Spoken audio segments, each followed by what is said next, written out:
Hi everybody, welcome on in. Hello, hello, hello. Y'all can hear me, y'all can see me, y'all can hear the music. I think it's all going good. Hello everybody. Is anyone ever truly ready? Probably not. Ooh, let's have a breathe. You guys are choosing for me to choose? Oh no. Oh no. That historically has only gone well. This is why I have polls, so that I don't have to choose. Welcome on in, everybody. Welcome, welcome, welcome. How are y'all doing today? How's your Thursday going? It is lovely to see you all. Hi, Matt, and Edgefit, and Ike, and Amity. Hello, hello, hello. I also saw the lovely Oceanic. Thank you so much for the lurk. Welcome on in. And also the lovely Just Here for Coffee and Flower Crown Gaming. Hello, welcome on in, everybody. How's everyone doing today? What have y'all been up to? I hope y'all have been having a great Thursday, because y'all deserve it. 100% y'all deserve it. I know it's been one of those weeks where either it's super busy or super being sleepy, which is kind of both for me, so, you know, I feel you, I understand. But hopefully slowly it's getting a little bit easier as we go towards the end of the week. Hey, Full Heart, hello, it's great to see you. Hope everyone is doing well. I hope you are doing well. I'm doing pretty okay. I'm doing better. I'm doing pretty okay. I'm so glad to be back to my first full week back to streaming at the end of May, and we are making great progress. Great progress on this Merm, if I do say so myself. She is looking good, for only 2 streams, so, very, very exciting. Goblety cosplaying Yurio Poleski from Yuri on Ice. Hell yeah, Amity. Hell yeah. Thank you for doing the quick doodle. How to take a little break from busy con prep. Ooh, how is the con prep coming? That is what I have been doing for the last for the entire week as well. Like I've been I've printed maybe over 100 things. Getting very close to running out of ink and having to go buy more. So, I feel you. It's been a lot of printing. There are 6 options, roll a dice. Ooh, okay. I could be down for that. I could be down for rolling a dice. My school just ended, so I am free for the summer. So while it's still kind of late, I'll hopefully be able to make more streams. Oh, that's great. That is very, very good. I'm really excited to see you around more often. Do you have any fun plans for the summer? You are, I know, in France, so are you doing anything cool? Your hands must be killing you, like. Your hands must be absolutely murdered by now. Alright, let's look at the poll in mod chat, so I remember. Okay. There are five options, but Amity just redeemed a quick doodle, so there's 6 options. I could just roll a d6.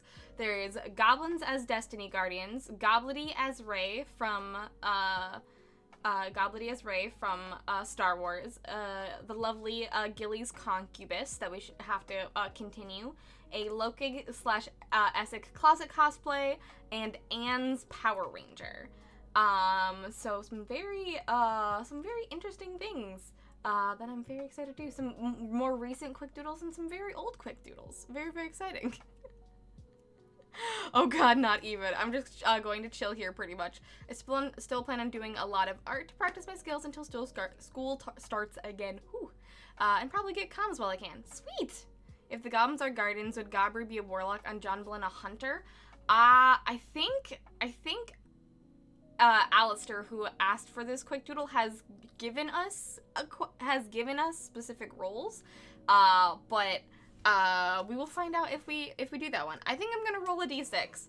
I'm gonna roll a d6 because I don't like choosing between my favorite my favorite children. You know. John Moon is a simple gob, defo a titan. Hey, Bill, welcome on in. How's your Thursday going? All right, let us roll the dice. Ooh, that is a 6. No. Sorry. 5. That was far away. That was a 5. I'm good at counting and seeing things far away. It is Anne's Power Ranger. We got a 5. Dun da da da da da da da. Power Ranger time. Gabrigo punch. Yes, canonically Gabri is much more of a fisticuffs person than John Blin is. Gabri likes to fight.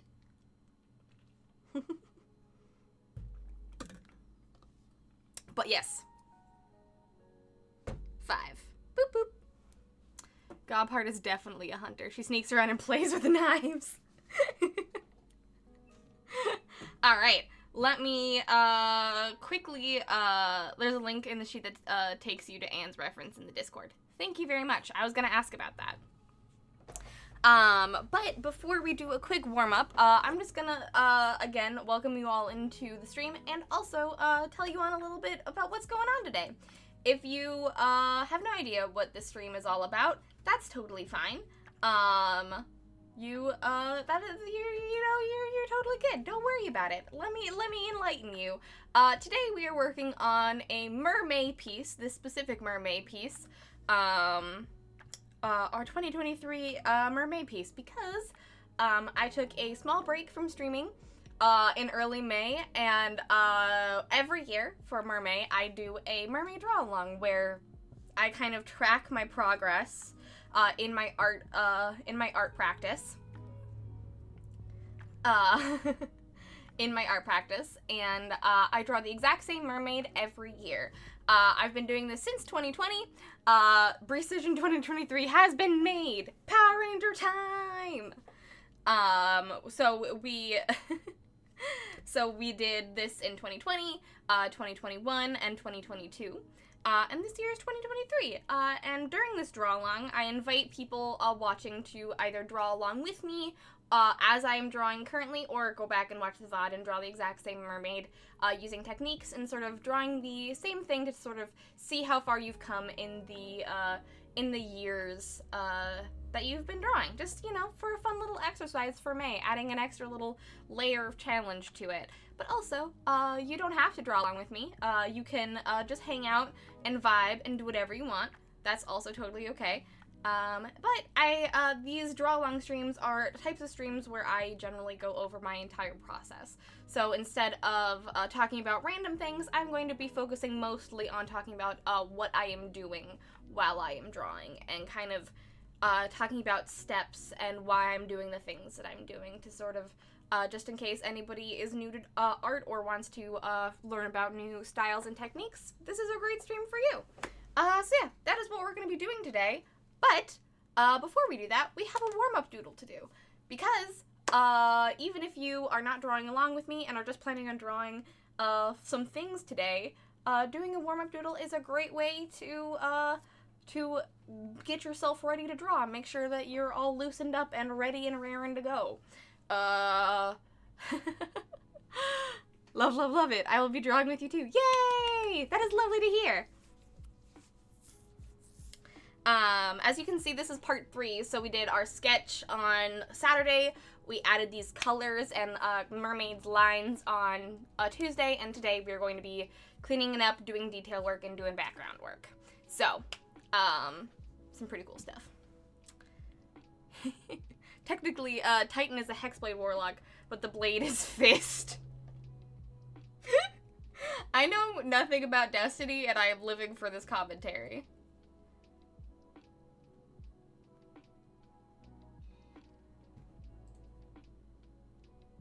Yay! Thank you very much for linking the Sophie references. That is much faster than me having to open up more tabs, Matt. I appreciate you so much. Thank you for putting references of Yurio and links for later. Thank you, thank you, thank you. Alright, so I'm going to be drawing a Power Ranger. You can draw whatever you want. But yeah, also, during, you know, even though I'm going to be going over my process and stuff, I still want to hear about what y'all have been up to, so always feel free to just throw whatever you want in chat, as per usual. Tell me about your week, tell me about your day, what you're excited for coming up, or just generally anything. I want to catch up with y'all. Hey! Oh boy, how time flies. Haku! Hello! Thank you so much for the 44 months. Welcome back to Having Wings. Ooh! Oh my gosh. Haku, are you the first person to get the 3.5 year badge? I don't think I've seen anyone that has a 3.5 year badge yet. Oh my gosh. You get an extra set of wings.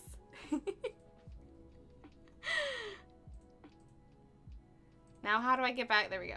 Then, no, please, I don't want, there we go. Okay, there we go.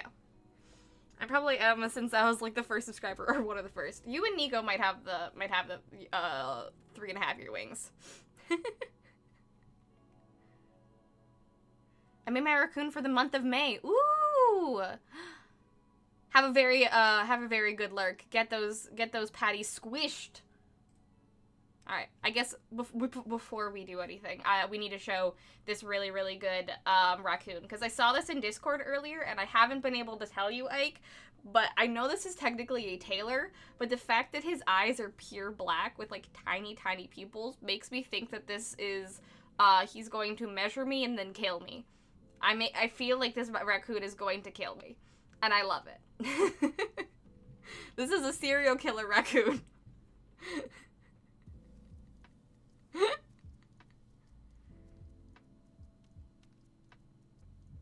Oh, you and I. Oh, you do. Oh, you do. Oh, yours is just. I see what it is. You have the same wings. Haku's is just a different color. That's what it is. For some reason, Haku's wings just look taller. I'm confused. Don't worry about me. Measure for your coffin. Exactly. But I love it. The, like, shine on the glasses. The shine on the glasses. The, like, the fabric. He's so prim and proper with, like, a little coif. It feels like definitely a, like, really, he gives me, like, prim and proper, like, Sweetie Todd vibes. So instead of being a barber, he's, like, a tailor, but then he kills you.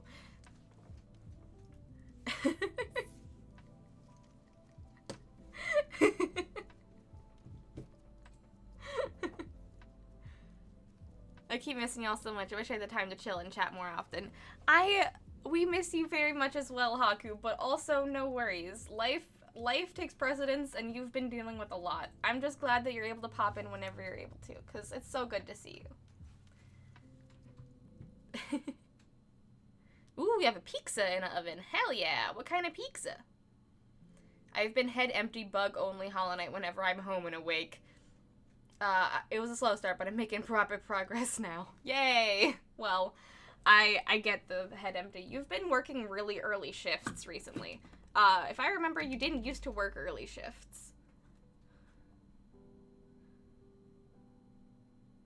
There's a weapon in the fabric, I'm telling you.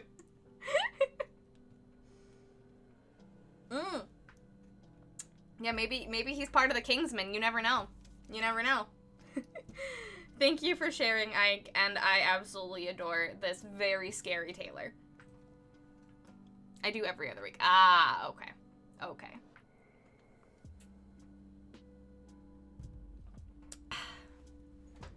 Spinach, garlic, and a lot of cheese. That sounds like a great pizza to me.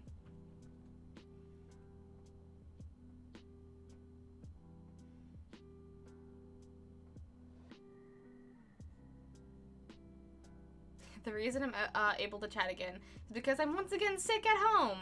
Yay! I'm sorry you're sick, but I'm glad that you're here.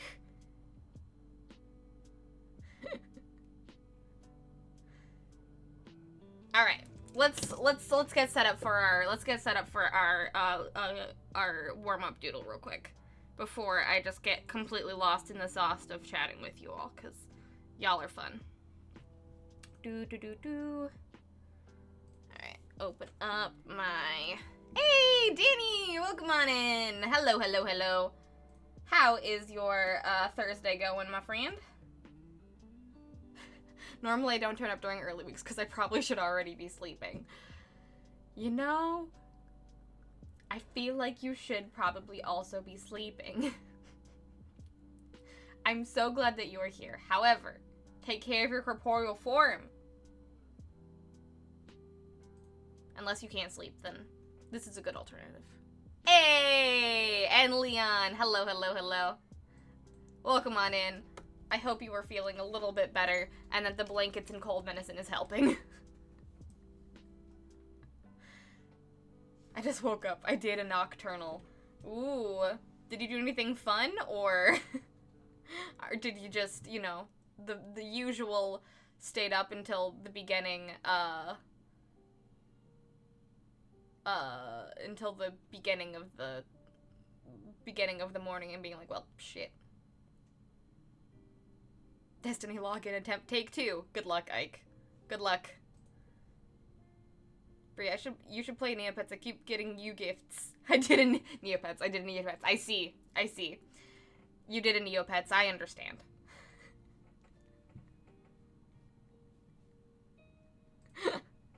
Alright.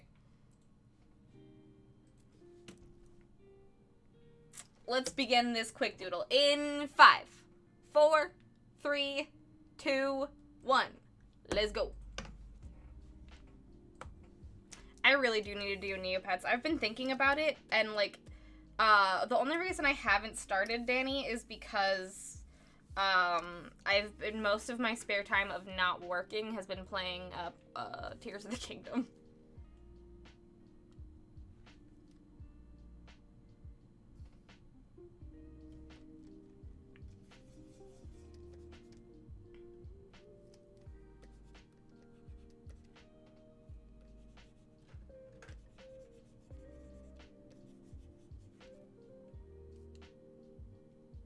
This corporeal form is merely an obstacle to my true power. If that's not a mood, I don't know what is. It's not fair that so many of y'all are getting sick when it's like nearly summer. That's not how it's supposed to be. You're supposed to be you're only supposed to be getting sick if it's winter. At least that's what we've been told.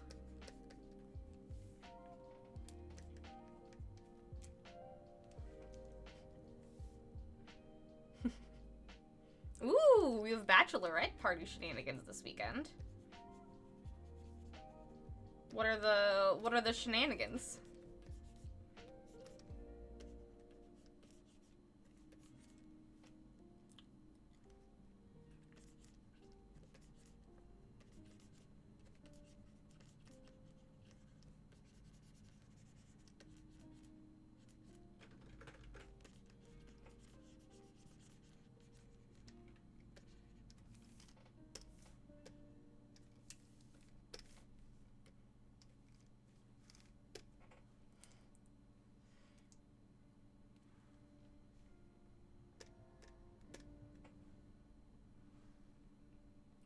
Exciting personal news! The current tenant in my grandmom's condo is moving out a whole month earlier than expected, so I get to move in a whole month earlier than expected.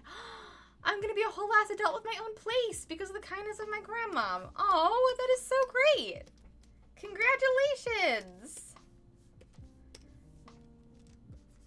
Congratulations on getting your new place even sooner than you thought.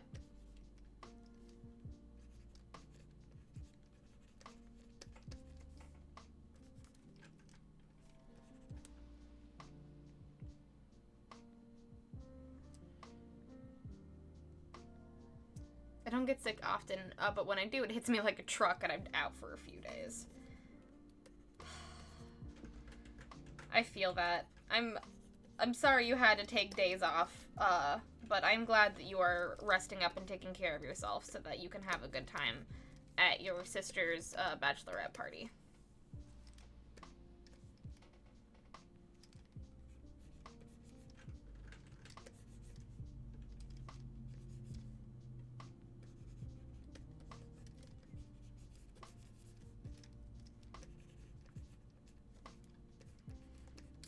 Whenever I get sick, I always get like sick like a little bit first, and I'm like, oh, I'll be fine. I don't have to like rest or anything. It'll be totally fine. I'll just get better.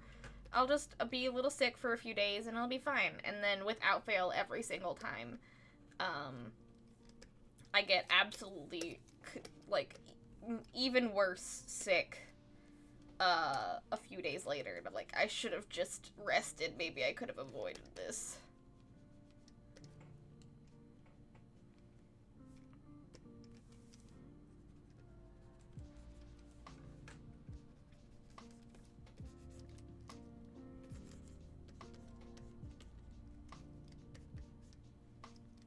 Doing some fun fabric folds.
I'm back from flatting my meat. Hell yeah, welcome back, Matt.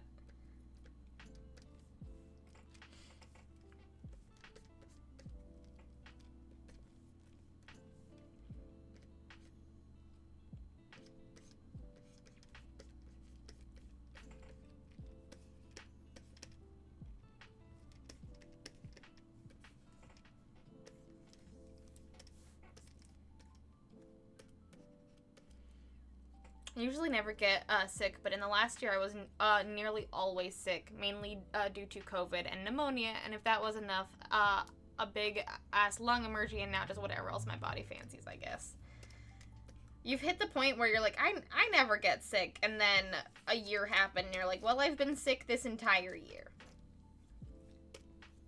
All of the sickness of your life has just caught up to you.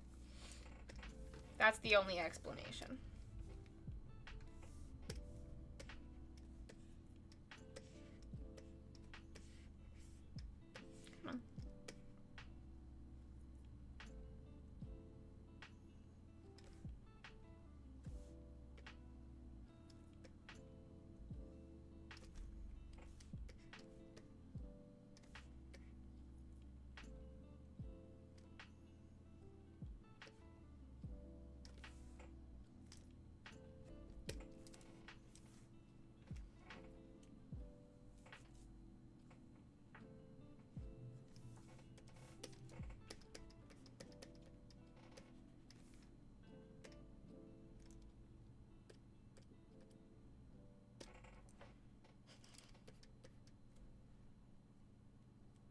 Hashtag reasons I still mask. Yup. Very true.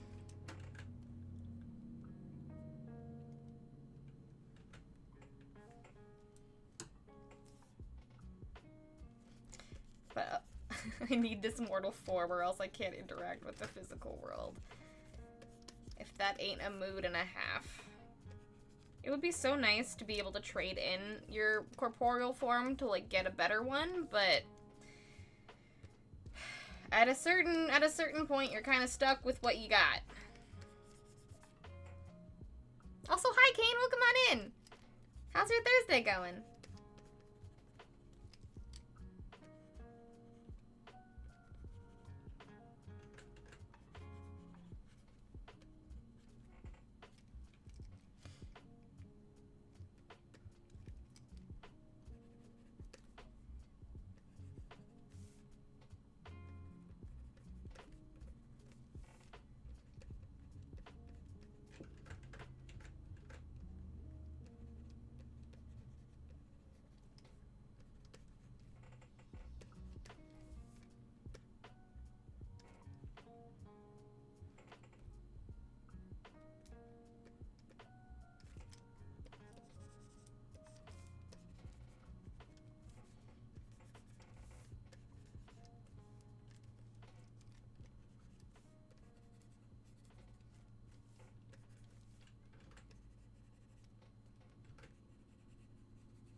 Pretty lazy, pretty good. Ooh. Hell yeah, for a lazy day. Congrats.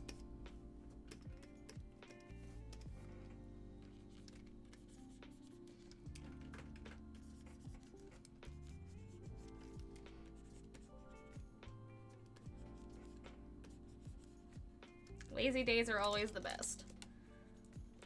I had a pretty lazy last few hours. I just kind of hung out outside while I watered my garden. And that was very nice.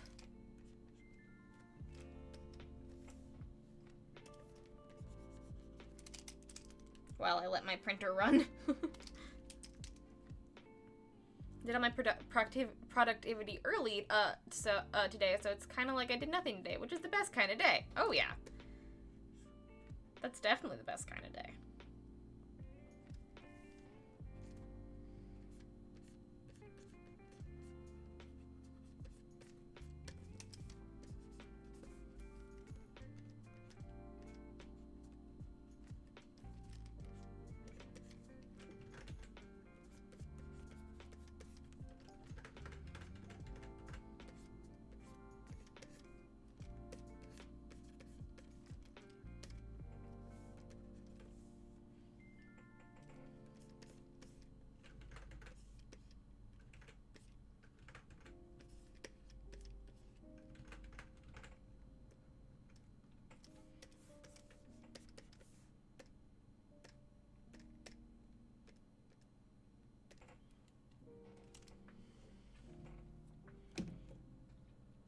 Yeah, it's the worst. Like, sorry, I didn't realize the character creator was permanent. I thought there'd be a way to change things in game.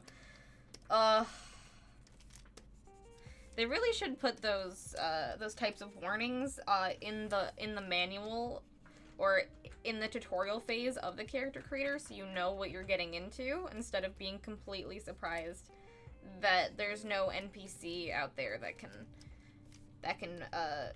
change things about your character. Like, yeah, you can change your clothes, and they're, you know, they've been implementing patches where you can, like, change your gender and stuff, but still no way to, like, change how your stomach works, or, you know, how susceptible you are to certain foods and things like that. It'd be great. It would be certainly great, but you know, maybe one day.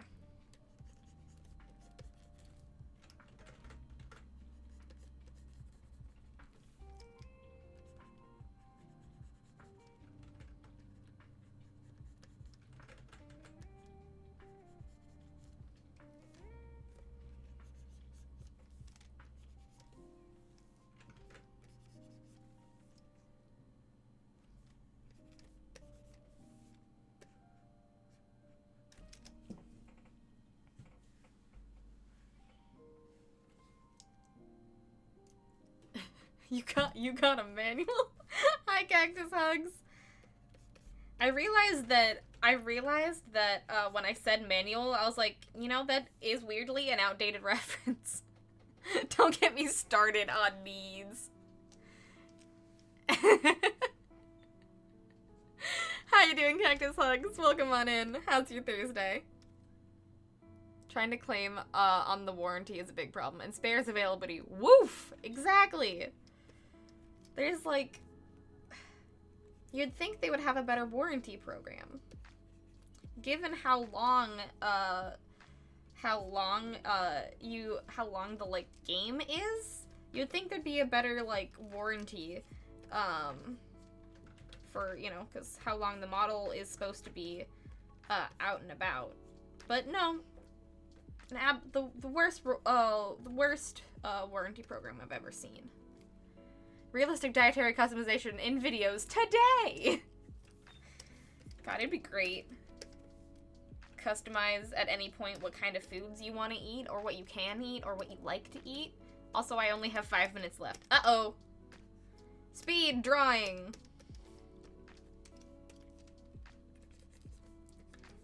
Don't mind me, I'm just trying to draw a Power Ranger being cute.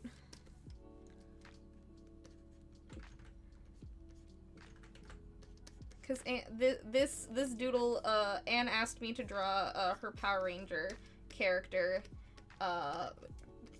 being on date. And so I was like, you got it.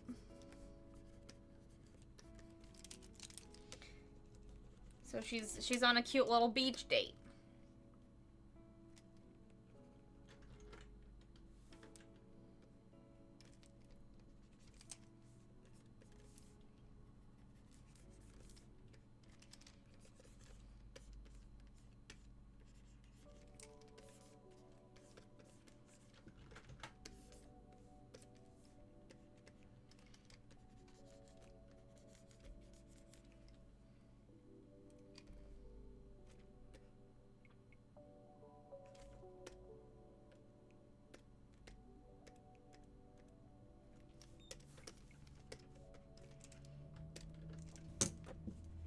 Quick, more distractions in chat.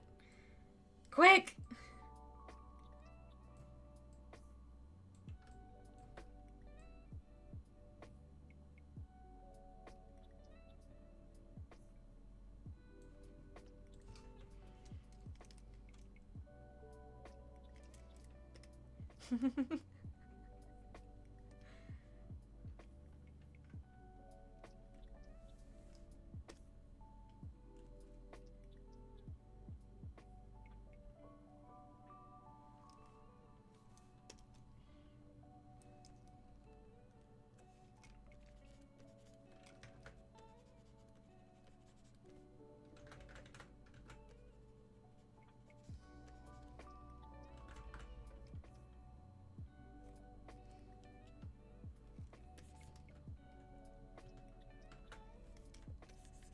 Crop that shame. I don't know what's gonna be here, but something is.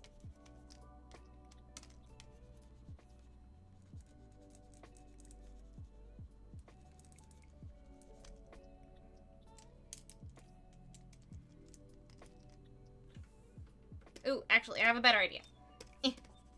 2 minutes? Alright. Speed coloring.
Shh, it's okay. It's okay. We're almost done.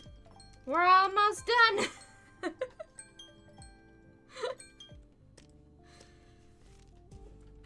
It'll all be made clear in due time. Shh. Much errands today and prep for tomorrow, and the brain rot for Calavad Rum is still going strong. Ooh. How is what do you got going for did I say that correct? Calavad Rum? I see we're hiding hands. Indeed, I am hiding hands. This is a quick doodle. I'm not insane.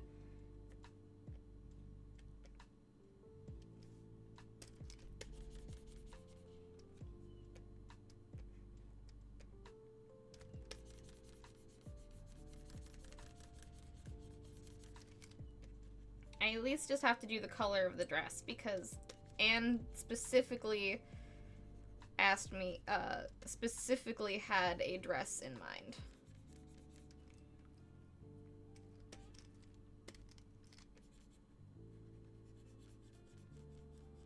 So.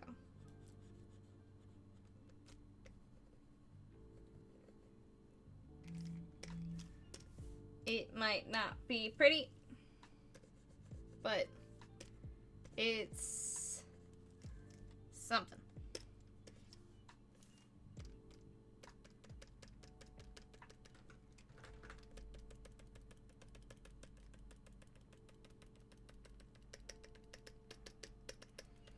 There.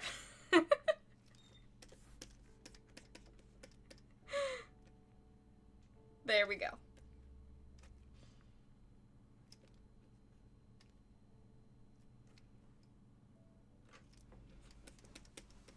That is as much as I can do. Hey, since Anne isn't here. Oh, thank you very much, Edgefit. I appreciate it. And save. Coward, you run from your own power.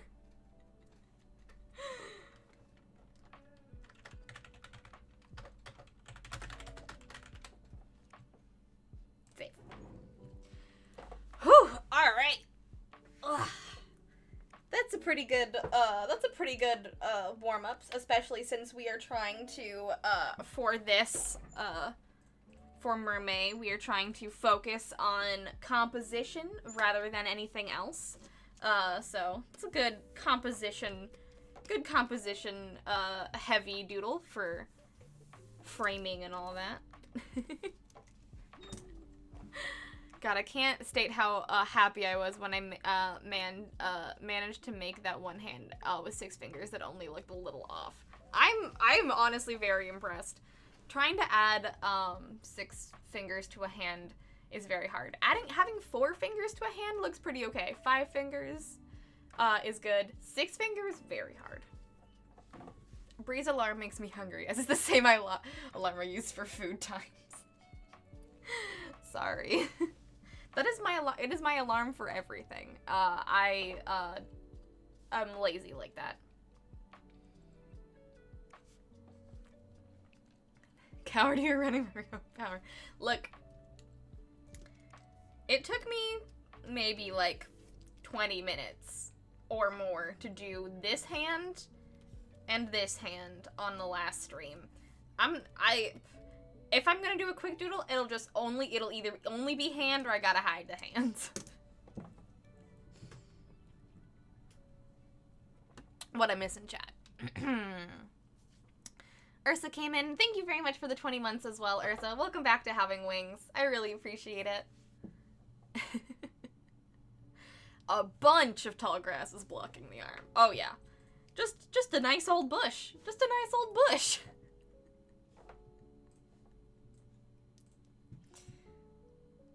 I did not know that, but I'm old enough and out of touch and therefore never got on board with the Destiny thing. Oh, wait. Did y'all know Destiny is a real MMO now? It has fishing. That's how you know. Finally, Destiny is a real MMO. You can fish. I mean, honestly, at this point, it's a real video game. There's rarely a video game I play at this point where you can't fish.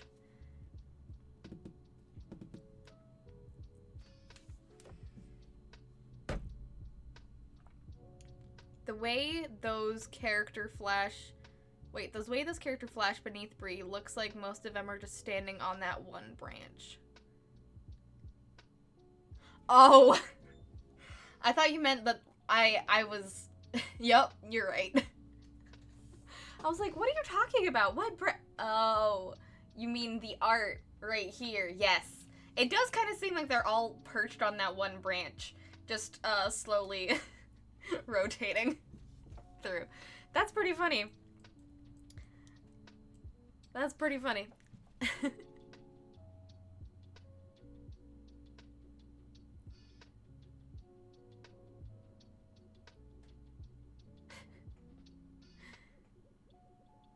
The world's trying to crack Haku's mortal form like an egg to release their true eldritch power. The world wants you to use your beautiful eldritch powers, Haku, and you are denying the universe of it. Oh, Edgefit says, I do the old, I'll push through the rest and rest on the weekend. We'll see how tomorrow goes. Friday's always dicey in this situation. I hope that you're able to have a really good 3-day weekend, Edgefit. Get some rest if you are able. Ooh! Bachelor party plans were detailed above. Yes, okay. Thank you, Amity. I'm gonna scroll up and find those, because I did ask, and I am curious. Ooh, okay. Amity says, the bride's mother is a costumer for community theater. Ooh. So we are picking out fancy prom dresses from her stash, going out to lunch, and then going to the selfie museum. The selfie museum? I mean, all of that sounds super, super fun, but what is the selfie museum you speak of? That sounds kind of amazing.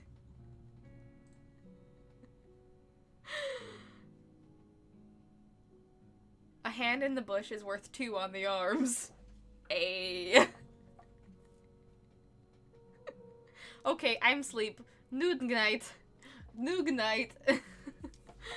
Good night, Edgefit. Please go get some rest, and good luck on your early start tomorrow.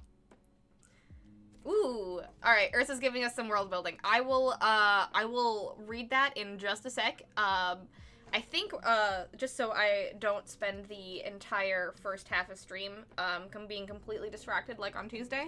I'm just going to say, to preface this, for people that are drawing along with me on this Mermay, as you can see, or maybe you can't, but I did a little bit today clean up some of the, of my own, like, just untidy coloring that we did on Tuesday earlier today, just so, like, I did, like, the boring bits that isn't gonna, like, really change much. I'm just, like, I cleaned up the hair so the hair was all in the right spot, and I cleaned up the tail and cleaned up the body, so, like, all of the color is in the lines now. So if you haven't done that for yourself yet, maybe you do that first, maybe you don't. I just did it so that I can, instead of spending, like, an hour cleaning up lines on stream, I just did it off stream and, you know, keep the color in the lines and make it look pretty. There you go. That's that step. I believe in you all. But the next step that we're going to be doing is actually doing line art for the background. So I'm going to start hiding all of our lovely background layers, so that it is a little easier to see the sketch lines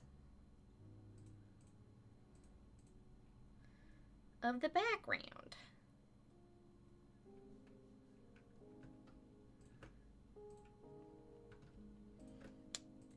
And then we can just line art to our heart's content of the background, following the lines that you like. I'm gonna do the rock first, and then I will talk about the coral in a bit. But yeah, that's what we're doing next. There you go. I believe in you all. You got this. Much like how we line arted the mermaid, we're gonna do the exact same thing for the background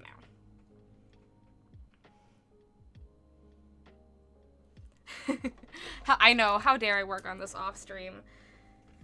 Look, cleaning a piece is the most And also, it's not even a step that most people have to do. I am just a really messy colorist.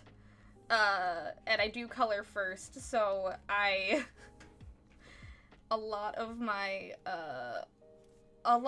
the most boring part of my work is just making sure everything is within the lines. And, you know, y'all don't have to see that. I know if you like drawing and are new to drawing, you know that things should look kinda clean. And I know that you can accomplish that.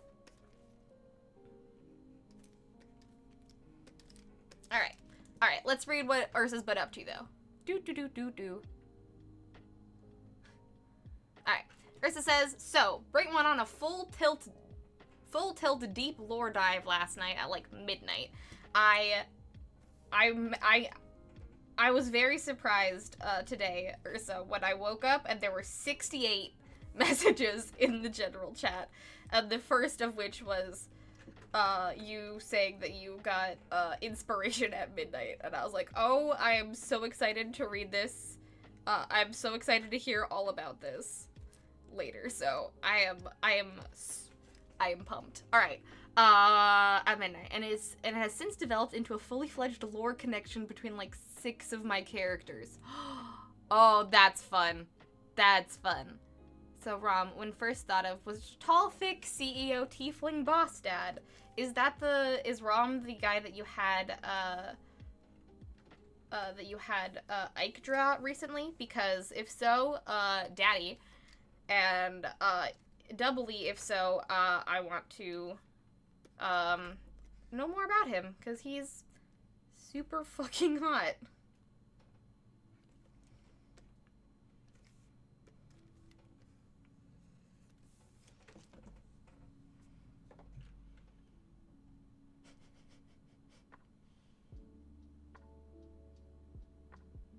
One of the artifacts that bound his kin was in the possession of a set of monks that my brawler, Sarithia, Shade Willow, almost said Shide Willow, different kind of thing, Shade Willow,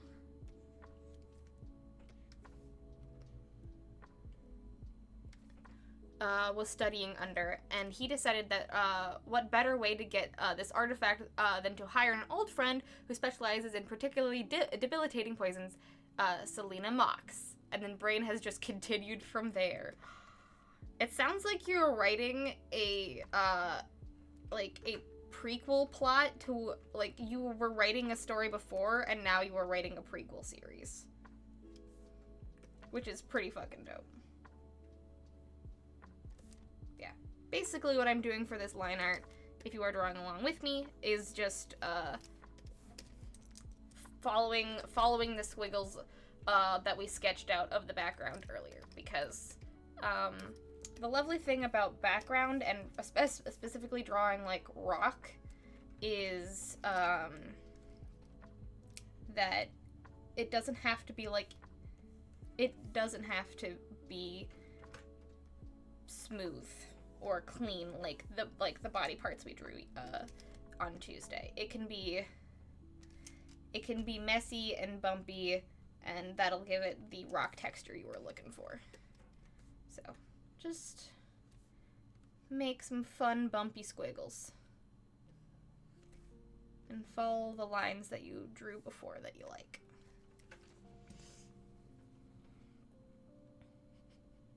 This is just like the barest bones. I have like 3 pages written since last night. How many did you write last night? Man, oh, that's so cool, Ursa. I'm sorry that it hit you in the middle of the night, but, you know, if that is when inspiration strikes and this is what comes out of it. Oh, okay, you wrote 3 pages. So you wrote 3 pages last night and you've written 3 pages today? Or is it 3 pages in total?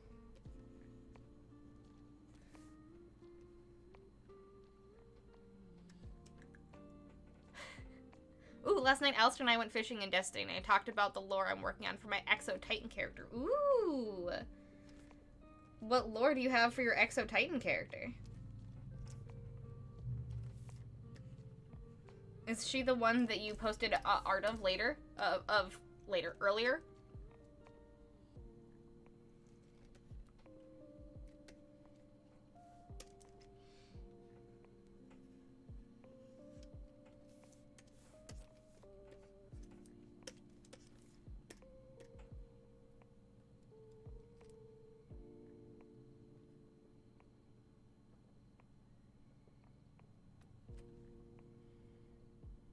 Oh, the character in the Discord is your human warlock. I see.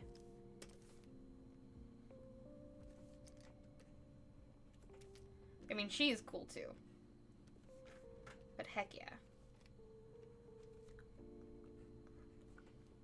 Exos are robot people. That makes sense. That makes sense. I mean, I, for one, absolutely adore robot people. Anytime a robot person or a mushroom person comes on, is in any sort of sci-fi or fantasy setting, they are immediately my favorite character. I love robots.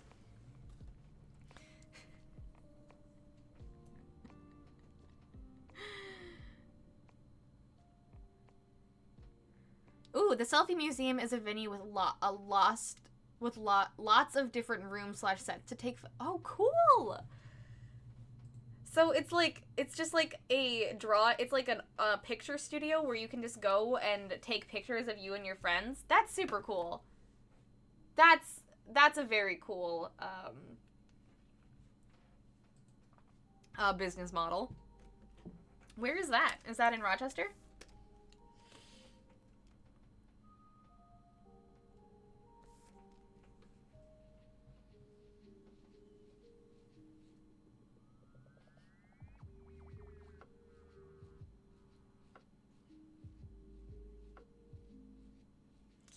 The funny thing is when you can collect fish... Oh, Ike says, the funny thing is when you collect fish, you turn them into the aquarium in the Helm spaceship, the seasonal event hub. Except you don't just interact with a button. No, you slam dunk them fishies right into a receptacle. There's an animation for you literally just dumping these fish in the pot in the aquarium. That's very good. Do you actually get to see, like, the fish swimming around in there, or is it just to give you XP or something?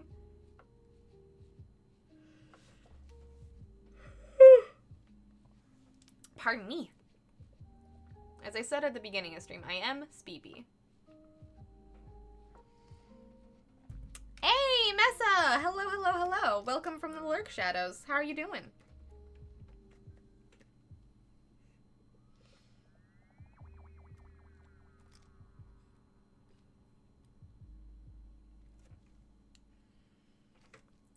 The only one in the stupid state that I can find is in Blaine. I regret to say I do not know how far away that is from Rochester, but sadly it's not in Rochester.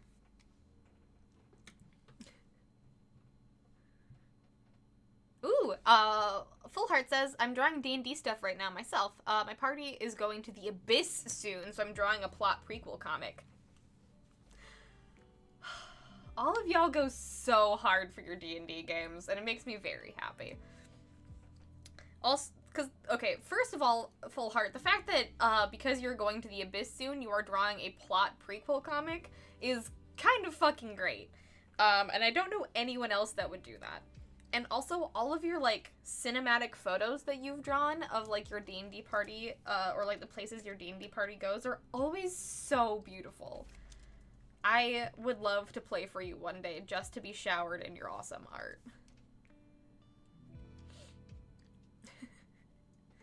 Messa says, I'm good. I spent the last few hours doing a deep dive to find an artist who deleted her account from Pixiv. Oh, wow. Did you find her? Trying to find an artist that you, like, randomly liked a thing from and then they've deleted their account is always so hard. I hope you found her. No, oh no, I'm sorry. I'm so sorry. Maybe you'll find her one day.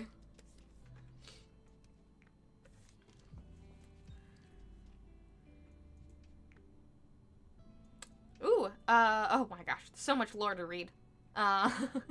I literally had nothing for Calavet written before last night, aside from CEO Tiefling. Nothing written today. Today has just been getting stuff in prep for going to a video game music symphony tomorrow. That's sick. Down in San Jose. Sweet. What video game music's in? Is it like a specific video game, or is it just a bunch of cool video game musics that you're gonna be listening to? Either way, very cool.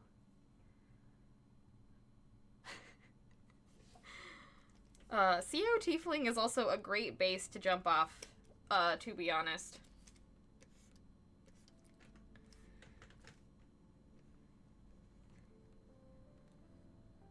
I feel like you probably could have, like, made Calavad anything, from CEO Tiefling, but the fact that you, like, brought his, like, story in with your other characters is just so cool.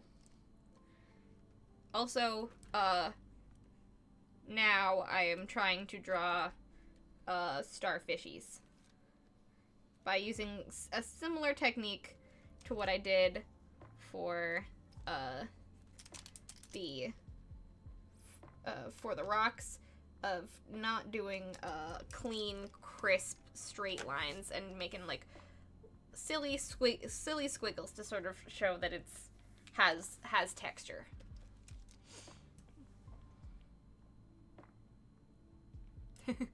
Inspiration towards Ursa last night. Bonk. Yes. Ursa was bonked with the inspiration hammer.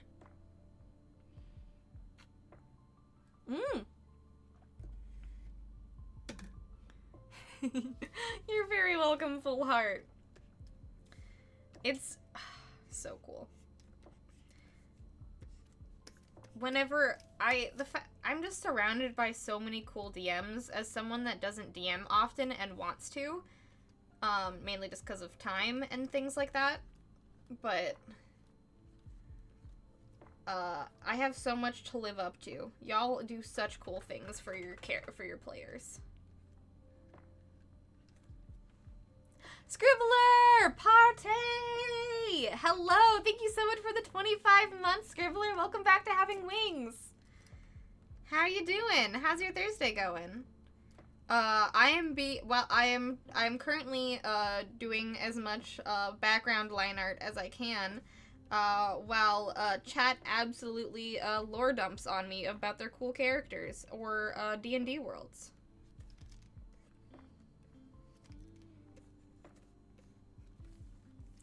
There we go. Now I have added little ribs to the starfish, and you know, looking good. All right. Thursday's been kind of bleh.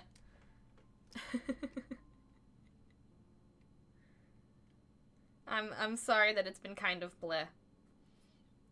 I hope it gets a little bit better. I think I know why. Let me go check my meds. Ah. Did you do the classic forgetting to take your meds thing today? If that's you, chat, go take your meds.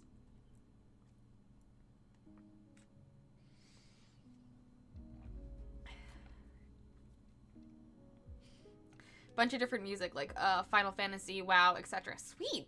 That's awesome. I've been to a few, like, not necessarily, I haven't been to a video game specific one, but I've been to a few, like, classic movie ones, movie concerts at the, Minnesota Orchestra, and they were always super cool. My favorites are the ones where they, like, play a classic movie, soundtrack, and they have the movie on in the background. So they're playing the music live, and you're watching the movie at the same time. It's super cool.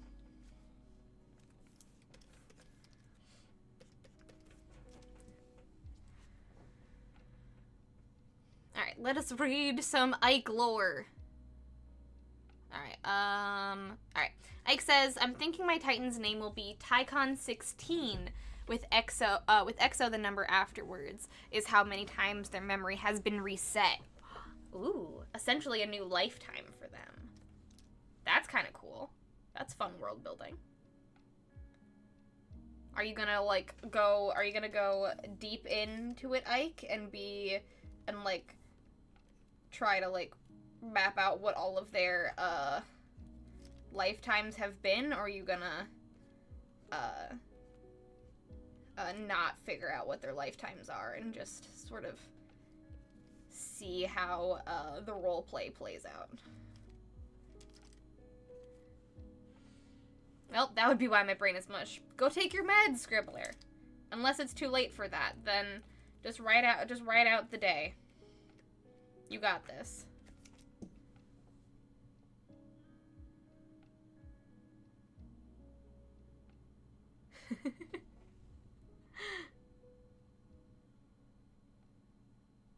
Don't let breed. Oh, I'm going to read that in a second, Matt. I'm gonna go read that in a second. I will talk about my characters in a second.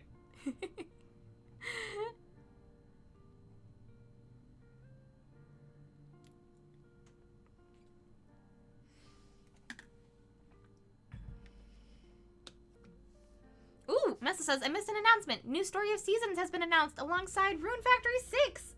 I didn't realize that they were making another Rune Factory so soon. That's pretty cool. I know that Rune Factory 5 came out not too long ago. That's awesome. I haven't played a Story of Seasons or Rune Factory game in a long time, and I've been meaning to, but I haven't played those games since I think Harvest Moon Animal Parade came out, which was one of my favorites and I absolutely adored. But then like the whole Harvest Moon Story of Seasons split happened and I've never been able to figure out what that means. But anyways, gonna lurk and finish my dinner. Hell yeah! I can't write off the day, I have work, but I did take my meds. I'm going to kickstart with some caffeine though. Hell yeah! Have a good dinner, good luck on work, and I'm glad you took your meds. Thanks for popping in. I'm back from dinner. What'd you have for dinner? Also, welcome back, Danny. Hello, hello.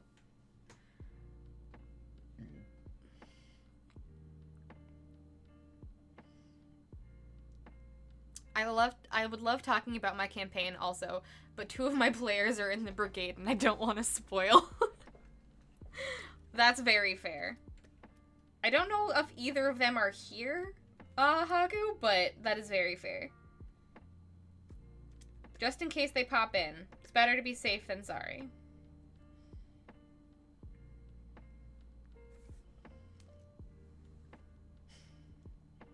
Okay. That says, and this is very sweet, don't let Bree downplay how awesome her OCs are. Ask her about her doctor from the Scum and Villainy game. Please, please. So, what Matt is talking about here, and I will go off about this.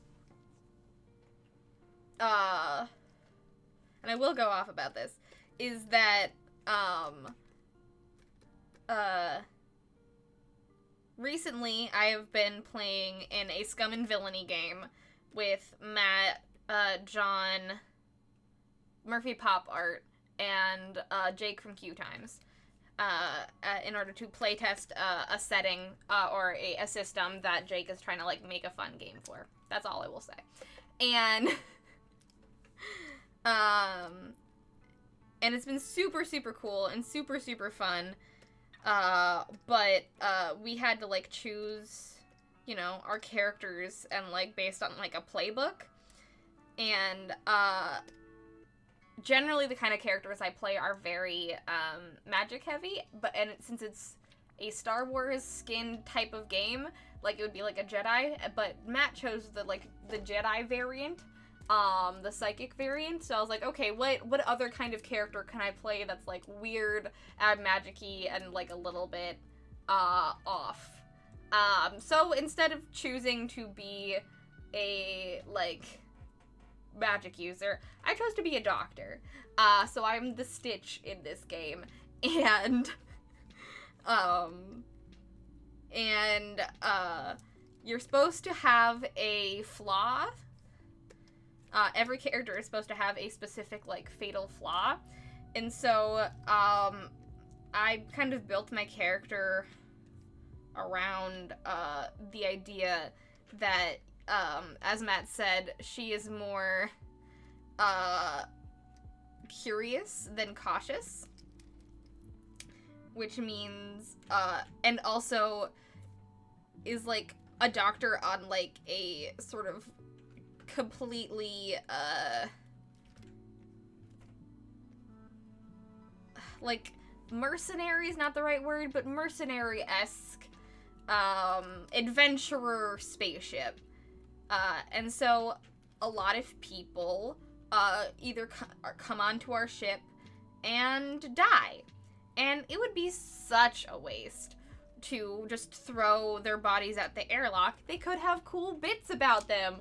There's a bunch of different species out in the galaxy. Some people have cybernetic limbs, and things like that. Why shouldn't we, like, they're dead. We can't bring them back to, like, a place that's gonna be good for them. We're in the middle of space. It would be a waste to not use their bodies. So, my doctor is very much on the side of, like, I want to study everything as much as I possibly can and learn everything about everyone, and study people in a kind of creepy way, and also has self-augmented herself with a bunch of different bits and bobs, and is not really fully human anymore. And, yeah. So, in the most recent game, instead of being terrified that we were going to be taken, that a goo monster wants to take our consciousnesses, I mean, I was terrified at a point, but I was trying to study it at the same time, and that did not go well, because now I'm almost dying. But it's fine! Anyways, I learned that my very specific brand of creepy is, be very unprecious with goop.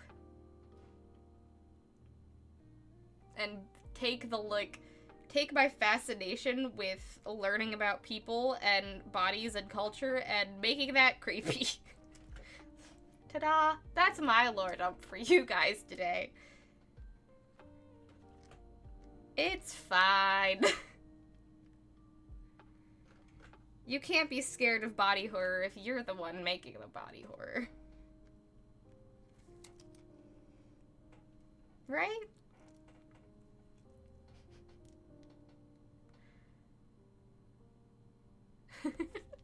Dialing up your curiosity to an 11. Uh-huh.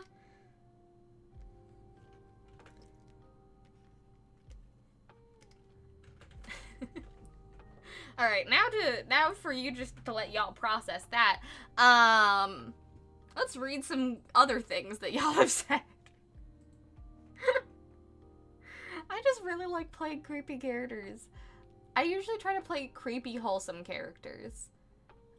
Which is kind of what the doctor is, because she is a doctor, and she is trying to help people. But just if they're already dead, they don't need her help anymore. She doesn't kill them. They just happen to be dead by the time she gets them. Ellie's usually part of the VOD squad, I think. Oh, well, that's sweet. I know Ellie's popped in a few times, but I didn't, popped in a few times recently, but I didn't know that Ellie was on the VOD squad. Ellie, if you're on the VOD squad, hello! Thank you for being here. Ooh, tortellini and salad. That sounds like a good dinner. Tortellini is always a good dinner.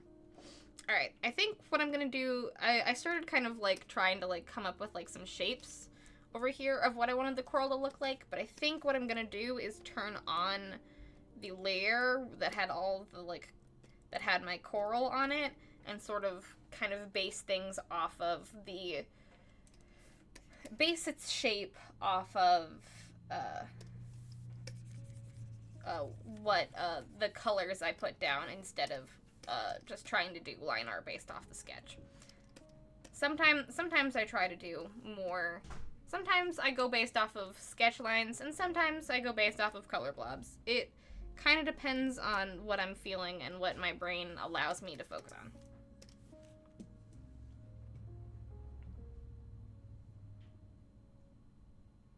This doctor is the opposite of necromancy, is just late healing. Yes. Yes. Very much so. It's like, this doctor is like Dr. Frankenstein, but instead of making a dead person out of making an alive person out of dead people is using the dead people to help consenting alive people, and sometimes just herself, because she is a consenting party and won't do anything to other people that she wouldn't do to herself. Now that is a very high bar. There's a lot she will do to herself, but she does have morals, just not normal ones. You gotta have autopsies and transplants. Like, it's like being an organ donor, but you can't consent to it because you're in space. But you're dead anyways, so. Maybe sometimes. The most recent dead bodies she's had to look at are people that tried to kill her, so, you know. Ooh, Ike says, okay, so now that my game round is over, I only have super basic concepts of my Exo's original human life. Ooh, and then his change over time as he experienced Exo lifetimes. But now that he is a guardian, he no longer has memory wipes. And the thing about Exos is they don't remember their past lives. It's only through logs or journals that their information exists. Huh. That's very cool. I don't know much about the lore of Destiny. Are all guardians like brainwashed or like mind wiped when they become guardians, or is it just the Exos? Because I feel like I've heard y'all talk about the fact that people's like brains, like who are these people before they were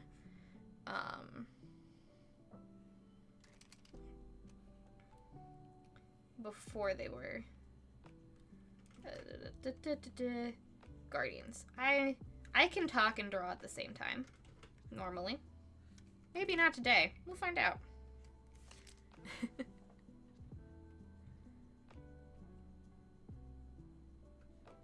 You can't, well, okay, I was gonna say because you're lost in space. There's no centralized, space doesn't have a central government where you can have on your ID saying I consent to having using my body for transplants. Maybe some places, but not in the middle of not in the middle of Reaper space. Sorry.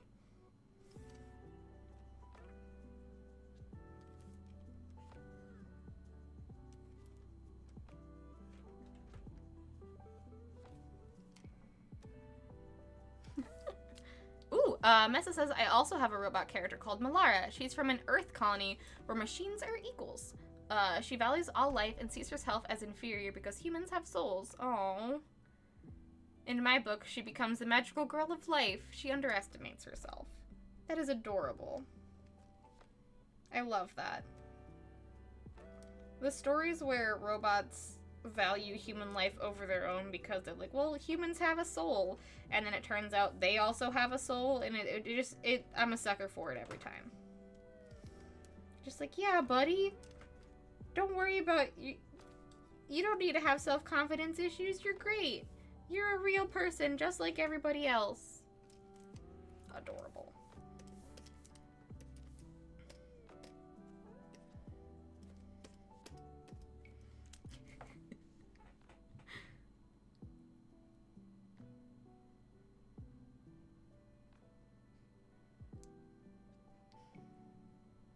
Ooh, Danny says, also Brie, if you get Neopets, today is Koi Day, which means today and tomorrow you can get a Koi species Neopet, a little frilly fishy, and it's the only days a year you can create a new pet of that species and not get it from another player.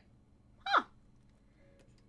Alright, Danny, if you could message me that, either after stream or right now, that would be great, because I will definitely forget.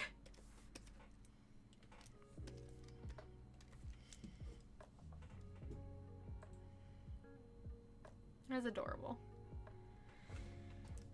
But also, I mean, in terms of, like, space and, like, morality of consent and things, there are so many sci-fi settings, where really fucked up things happen. You're like, this would not have happened in the real world.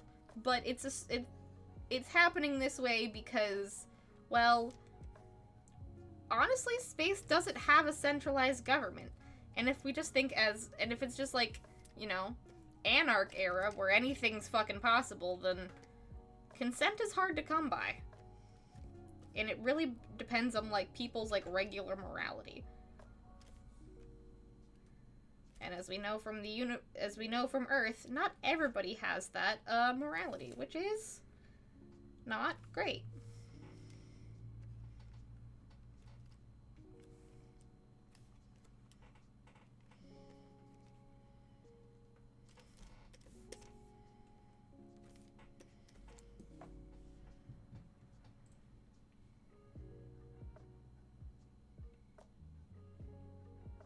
I guess it also would count for most oceans. I mean, so, like, bringing it back to Mermay here, Haku. Full circle. Does this mermaid care if you intended to come into her home and be food or not? She doesn't. She's gonna eat you no matter what, no matter if you want her to or not. But it'll be even more fun for you if you do consent. So there you go. Would you decide to come and say hello to her in her lair? That's up to you.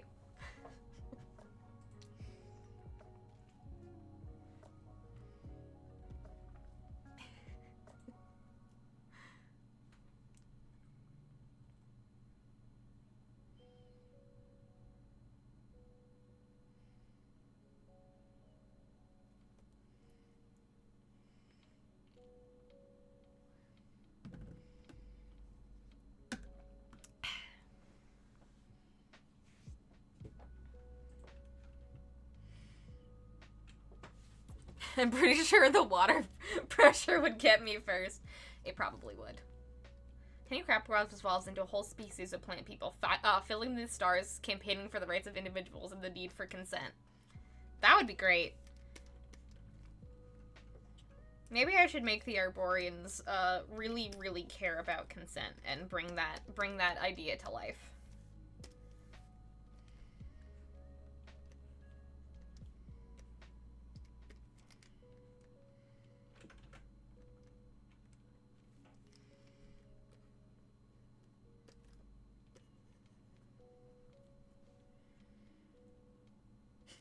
Her real name was Gil 1383. I assume that it's probably, or unless I could read it aloud, G1L1389. She calls herself Malara, as in malware, because she thinks something is wrong with her, because she's too human-like. Naming yourself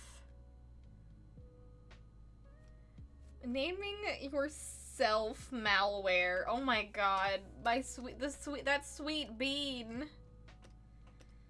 I just want to give her a hug.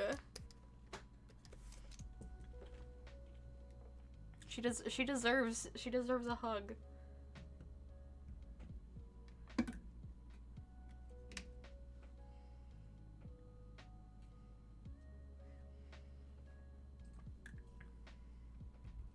You've already got Pleasure Palace Arborian. Who better else to care about consent? Honestly, fair.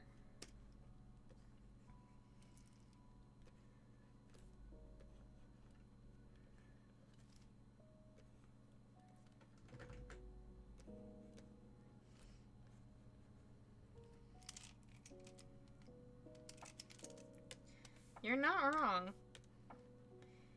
I know the Pleasure Palace Arborian definitely cares about sexual consent, and I mean I would see no reason for them to not care about other types of consent.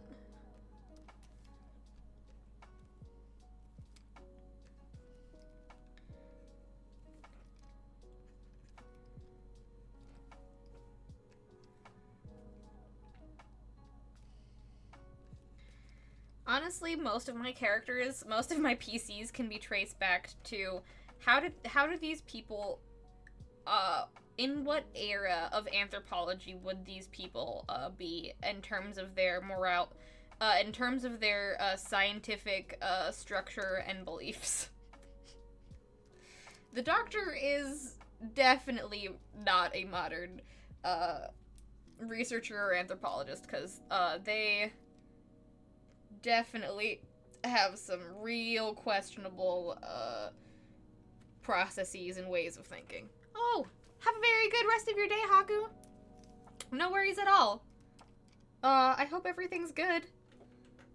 Have a good rest of your day. Thanks for hanging out for the little bit you could. I think it's possible to carve out regions of space that would have a centralized government, that area, depending on how the government can get across it effectively. That's fair. That's very fair.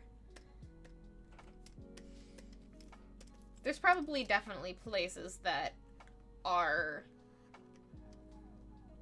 structured governmentally, but not every... But every place is going to have slightly different rules. And, you know, it being so big and all.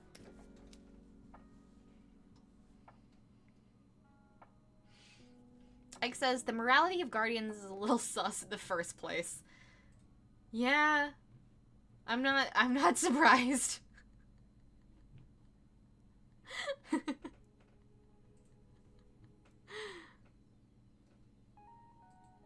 Well, says in the first place, because basically a ghost picks a person who has died already to possess, sort of, and imbue with the spirit of a hero.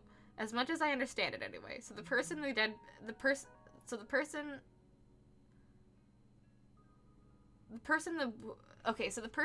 body was isn't who the Guardian is.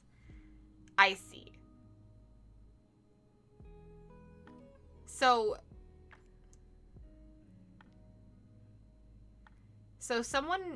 a person dies, and then a spirit goes into their dead body to possess them with the spirit of a hero.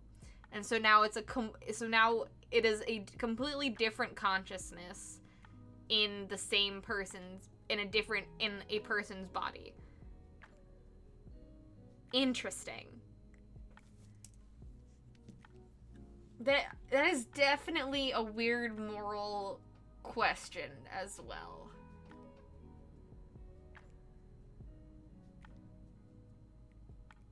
Interesting. Because it's not like them just, like, taking someone who is alive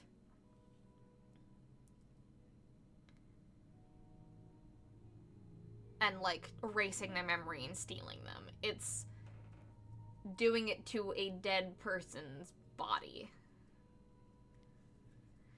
Huh.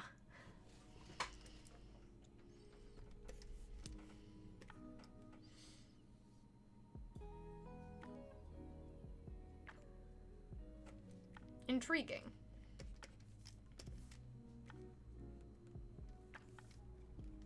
So I'm honestly kind of on the same line of thinking as, like, well, the person's already dead, so it's kind of fine. They can't, like, do anything about it, and presumably the person isn't there anymore. However, it really depends on, like, what people, like, view,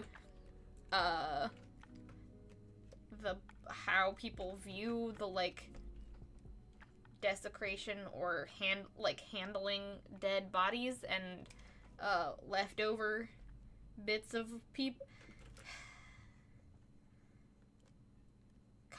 Complicated.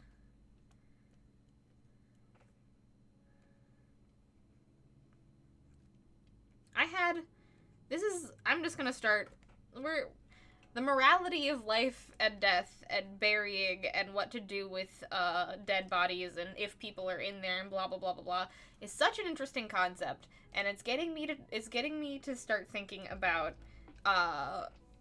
my anthropology courses I've taken. So forgive me for going on a tangent, but I took a class called The Anthropology of Death in college, and it was super, super interesting because really the morality of what to do with a body that a person has left behind of when they died, is completely based on the cultural understanding of the spirit or the soul, and things like that. And, like, is, like, because for some people, for, like, in some cultures, like, a dead body is just a thing. Once the soul is gone, the dead body doesn't even matter anymore. They just kind of discard it and not really, like, care about it just because no one's there anymore. And in some cultures, the body is an extension of the soul. And must be treated, like, with calm and care. And if it's not treated with care, then the person cannot have the soul cannot have a good afterlife. And there's lots of variations on that.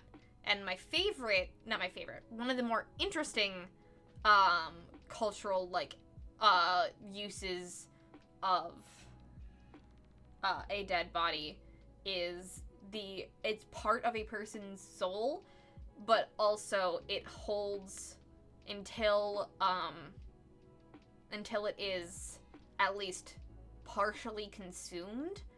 The person cannot, like, the soul cannot fully leave the mortal plane.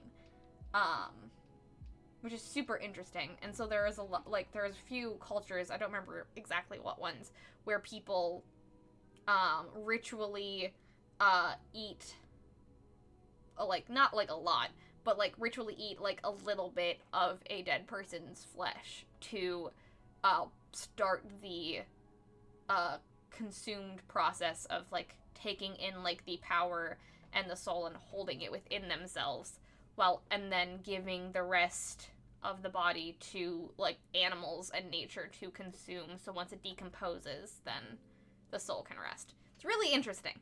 Really, really cool. Anyways, that's my tangent.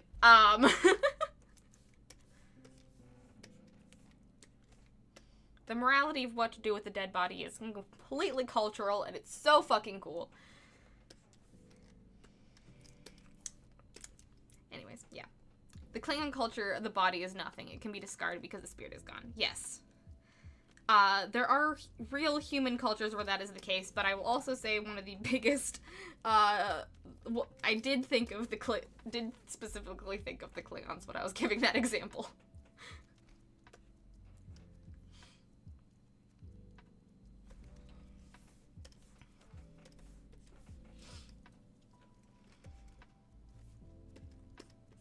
Okay. Alright, I think for now, I'm pretty happy with the liner. I've got at least the outer line art for most of the coral, and then we will continue on the inner line art later, because that can be part of the detail work we do later. So next, what I'm going to do is select the layer where I drew the rock line art, and just do some squiggles onto the ground to kind of show that is also textured. And that is where the sand will be. So it's not just color, and we kind of have a little bit of we know where things end and things begin in terms of the ground and the wall. Ooh, okay. Ike says the ghost, going back to Destiny 2 lore over here, is just called a ghost. It's not a spirit or astral thing. It's an envoy of the light, a power of space. It gets confusing when it comes to exos, though, because how does an electronic being die? Is it when their hard drive is broken and so their digital mind is gone? Because if their body just fails, it can be repaired, right? Yeah. Not knowing much of the Destiny lore, I would assume it has something to do with, like, no longer being able to be repaired? Or, like, yeah, like, getting rid of the mind is no longer there, or like, the hard drive is no longer there, and it just kind of is a shell.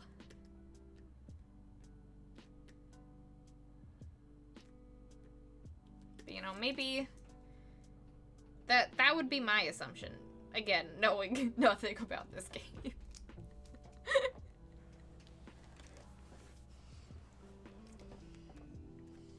Alright, and then next, what we're going to be doing is turning on all of our background layers again. Woohoo! And filling in the background.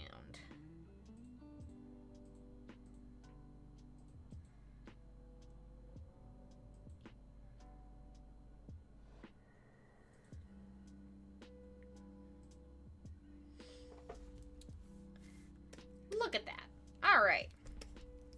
Now, it's still pretty damn messy. So,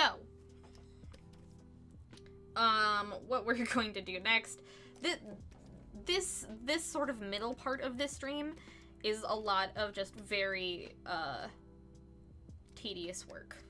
We're gonna get to lighting, I promise. But until then, it's a lot of cleaning things up and making sure it looks good.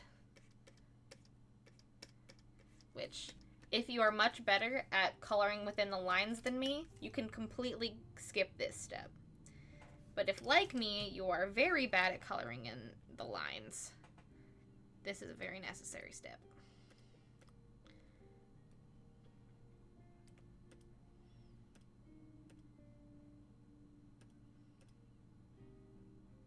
Alright.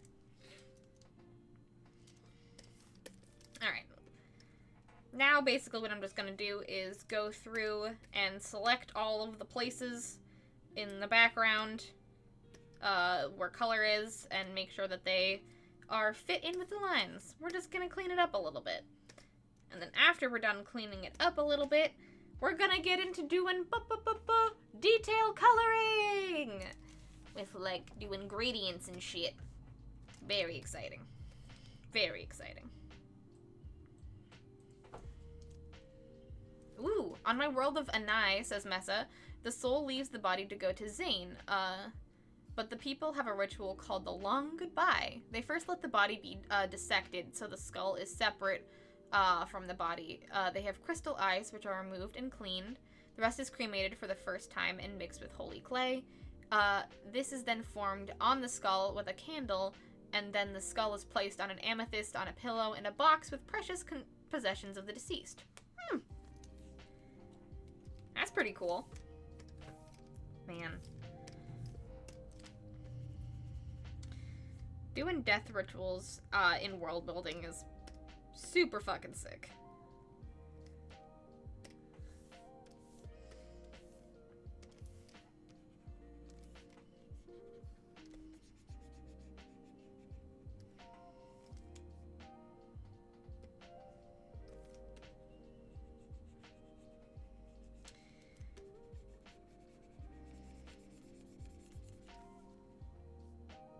Hey y'all again. Hey Bill, how you doing? How's your Thursday? What have you been up to?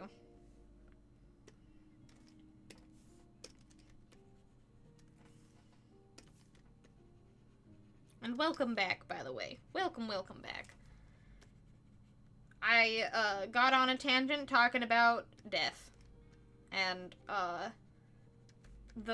how different cultures deal with the deceased, 'cause I am nothing if not a anthropology I'm nothing if not a anthropology brain rot on main. Doing well, duping in Zelda, waiting for D&D to start. Nice. What do you plan on doing on D&D today? What do y'all have going on?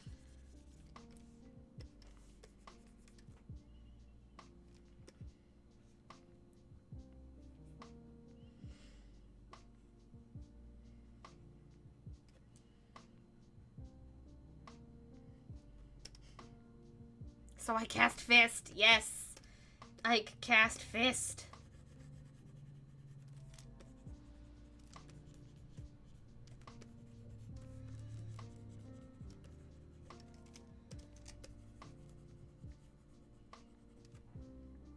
Ooh, hopefully saving a giant tree. Sweet. Is this a magic tree, or are you being, y'all being ecology and, ecologically minded people? I assume it's a magic tree, but one can never be certain. Not with D&D parties.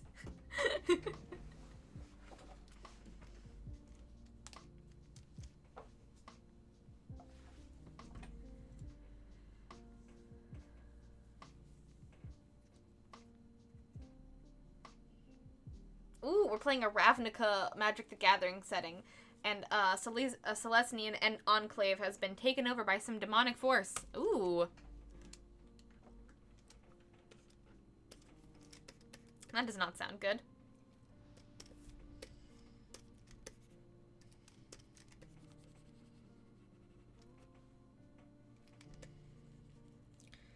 Well, I am sure you will save this tree.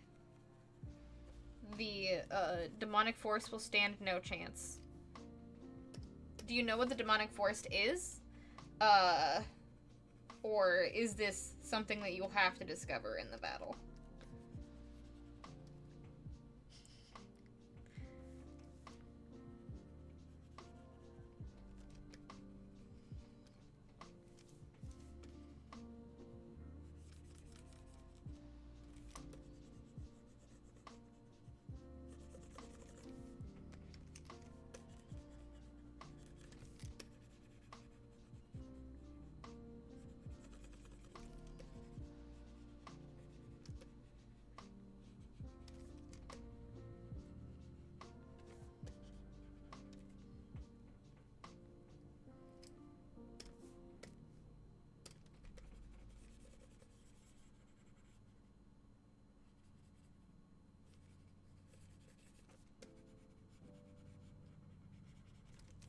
Alright.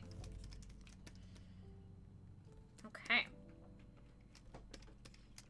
I'm glad I did some cleaning off stream today, because this entire stream would have just been cleaning if I didn't. Whoo, baby. Alright.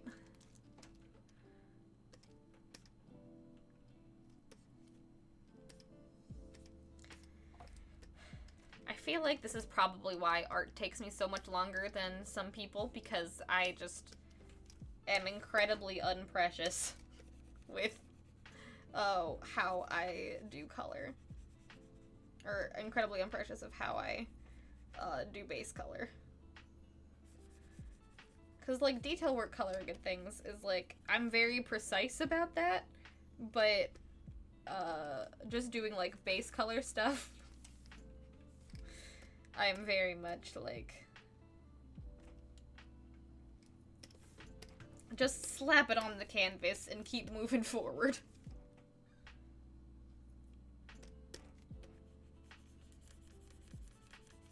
Kinda gal. Ooh, I'm playing Phyrexian Sleeper Agent Warlock / Artificer, and the demonic force is trying to tempt my character with power, and I just keep telling him he doesn't want that Praetor smoke when they show up to come play Ravnica. My first step into an evil line character, but I think he's more of a cold-hearted neutral as opposed to actually evil. It is really hard to play a true evil character when not everybody in your party is also evil. Because it can be a little bit unfun if you are, like, being ruthless and are plotting against everybody when no one else is also in on that game with you.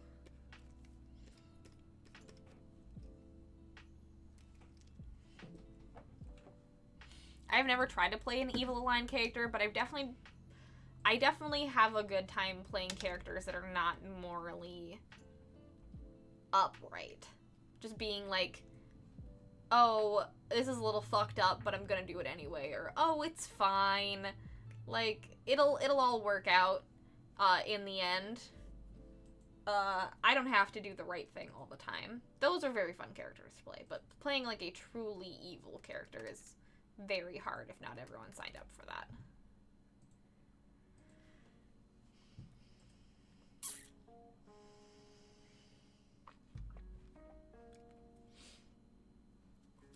Ooh, okay. Message put more about the skull thing. Oh, sweet. Message says the skull is then kept in the family for 5 years. It is treated like is alive and can join in on holidays and family events. Oh. In the winter of the fifth year candle is torched, and when it runs out, they cremate the whole thing a second time. They even talk to it many times a day. The skull is then kept in the yes, I read that right. The fifth candle is torched and then it runs out. They cremate the whole thing a second time. This is called the final goodbye. It's taboo to keep the ashes, which traditionally is used either for building materials or fertilizer. I like the idea of the body and the ashes to be reused. That's super, super cool. Very well thought out. Very well thought out death ritual. Damn.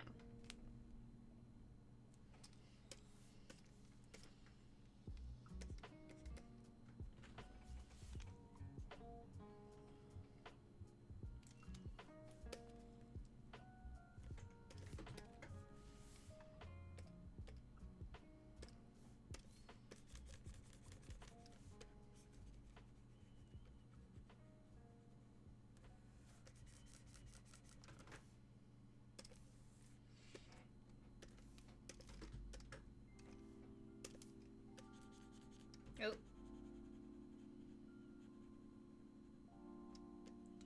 Just filling in the holes in the tail. There we go. With the colors of the background.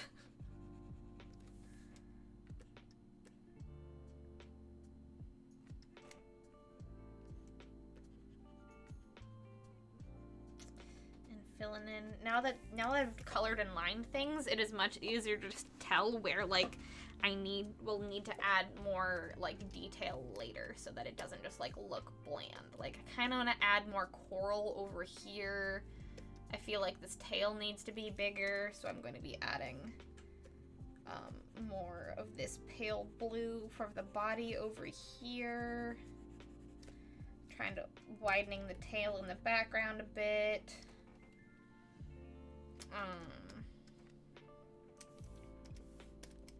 Also feels like there needs to be a little bit more like what's happening in this like little cave background, because it's kind of all mushed up and stuff over here. Gotta clean that up a little bit, and you know, we're off to the races. We're getting there. Ooh, thank you very much for the hug, Pua, Oceanic. I was about to say that this might be a good time for a break real quick, so that when I come back, I can we can work on a little bit more of coloring the body, because I don't want to just do cleanup work during this stream. I wanna give you something new to work on. So I'm thinking now's a good time to hit a little pause button. Hit the pause button and do a quick hug, Pua, and then come on back and detail out some more things about the merman body. So yeah, let's do that. Thank you very much for the chill reminder. I also started getting a little sleepy, so I think it is time for me to go get a snack. D&D starting up. Have a good stream and rest of your evening. Ooh, have a very good rest of your night, and good luck in D&D. Have a good time slaving a tree.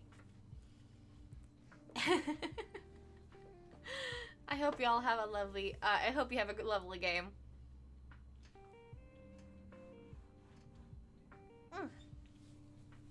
This isn't Pua, by the way. I just have the axolotl in here because it's Mermay, and we need a fun little friend for our Mermay. Oh, hi Hannah. We're not quite finished with the drawing yet. I'm about to go on a break. But so far it's going good. we've done a lot of cleanup. We did background line art, and next is we're going to detail out some fun things about the body.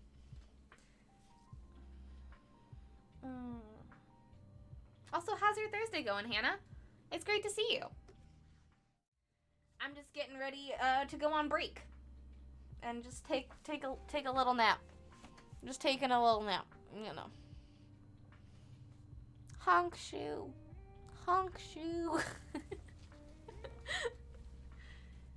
Isn't it so cute? John got me this for my birthday. John got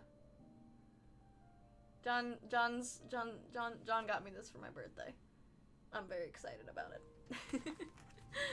It's looking good. This is, again, kind of slow, but gonna do some draw-alongs right now. Ooh, hell yeah. Excited to see what you're drawing along. That's super awesome. Also, if anyone else has been drawing along while I've been drawing or doing anything else, feel free to throw up what you've been drawing. I would love to see it. Throw a link in chat, and I'll check it out when we come back from break. Or just any art anyone's proud of. I'd love to see it. But I think with that, I'm going to take a quick break. Everyone else, please go take care of your corporeal forms.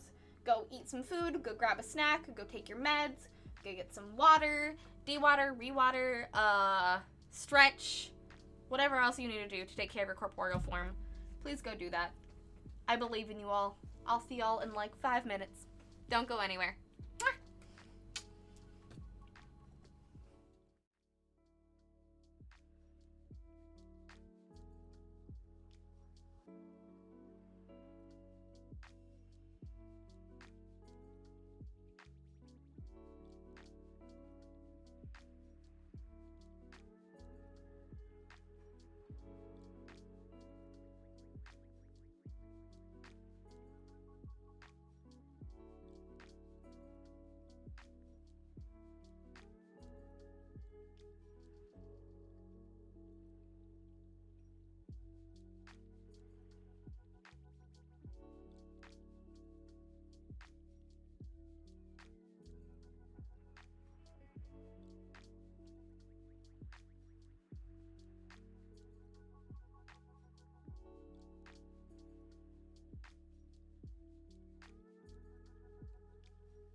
Welcome back, everybody. How y'all doing? It's lovely to see you. Welcome back. Thank you for being here. I hope you all... Sorry, I'm gonna yawn now. Yeah. Whew. The speepiness is catching up to me. Welcome back, everybody. I hope you all de-watered, re-watered, grabbed a snack if you needed to. Maybe even took a 5-minute nap. I don't know. I hope you all took care of your corporeal form while I was gone. If you didn't, go do so now. Go take your meds. Go to the bathroom. Go stretch. Whatever you need to do. Now is the time. But if you are just coming back, just like me, welcome back. I hope y'all are having a great time. The speepiness is definitely catching up to me. My food is still in the oven. It wasn't done yet. Oh no! Well, that's very sad. I hope your food can be done very soon. You deserve to have a good din-din. But, our next order of business on this piece is, working on the body. So, as we know, I decided instead of doing the black lines, we did pink lines. That is very, because most of it, I grabbed Cheez-Its and gummy worms. That is a very energy-inducing snack. I hope it gets you much good energy. Because depending on how much energy I have, I might end a little early, because my shoulder's being a little weird, and I'm also kind of tired. But we'll get there when we get there. I have some things I want to do, so we'll see. We'll see. Feel me while I cut out stickers. Yes. How many more stickers do you have to cut out? How many more? Body equals tentacle. the heckin' long body. I still do not like that she is a giant tentacle, though I guess technically an eel is one long tentacle. I'm not happy about it, but technically. So, first of what we're gonna do on this tentacle body. Oh, that was terrifying, and I loved it. Alright, a couple dozen minimum, but I have way more. Oh my gosh.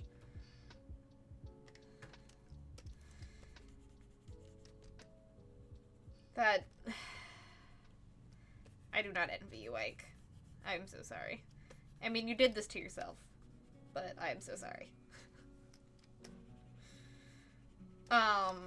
But yes, currently what we're going to be working on, I'm just cleaning up the pink lines, and keeping those within her body, and not, just floating off into space. That's what I'm doing right now. But after I do that, we are going to, clean up, her little gradients on the face. We're gonna smudge those around. Hey, Chesick, welcome on in. Hello. How's your Thursday going? We're gonna make her gradients look really pretty. All right. So generally, what I do when I start coloring like a full body person is figuring out how I want to do like highlights and lowlights on the face, because that's generally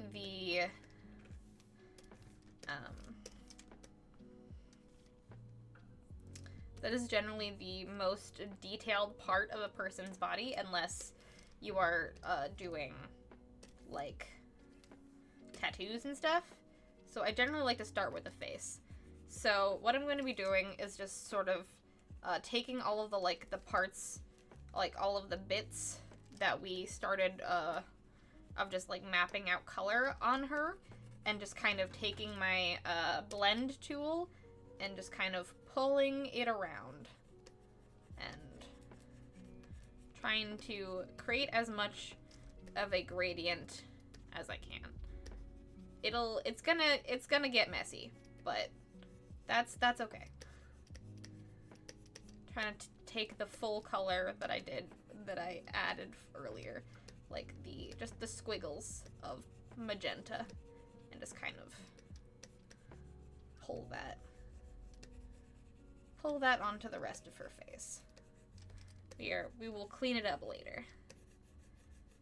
But just kind of mixing the colors together so that it doesn't look like we scribbled on her face. You know? Moray eels seem to grapple before they bite. Ooh. Well, that's probably what she does then. She grapples you like a snake.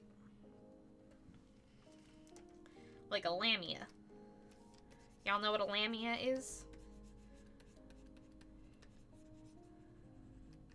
I'm curious how many mythology nerds are in the chat.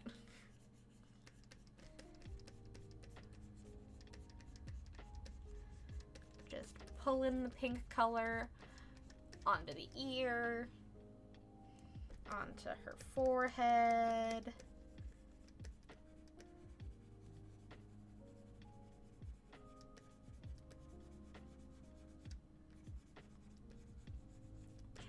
Trying to soothe the gradient a little bit. It won't be perfect, but it'll start giving you kind of an idea of what you're looking for. It's good. Up late, actually. Haven't caught a stream in a while. How is everyone? Doing pretty okay. I'm slowly wanting to take a nap, but I am pushing through so that I can finish this Mermay piece in the time frame that I want to. I'm very glad that you're able to stop by, though, Chesic. It is always great to see you.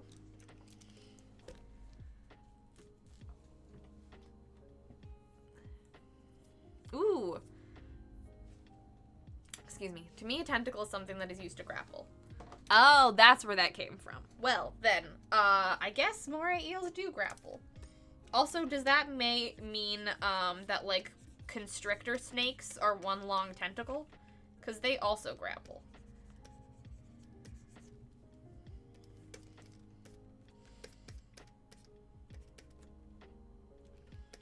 Alright. And then we're going to select the blush layer. Maybe give us a slightly bigger smudge. And just kind of gonna move that around. Maybe even a little bigger of a smudge. There we go. Move that around to sort of accentuate the cheek, but not make it so pink that it looks like she's a clown. Same with the chin. Just kind of blend it into her skin tone. So she's got like a hint of pink to her skin tone, but it isn't fully pink.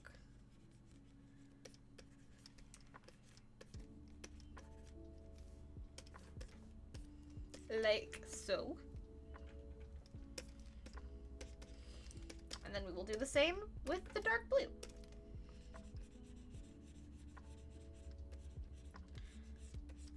Pull the dark blue around the sides of her face, because that is where the darkest parts of her face naturally should be.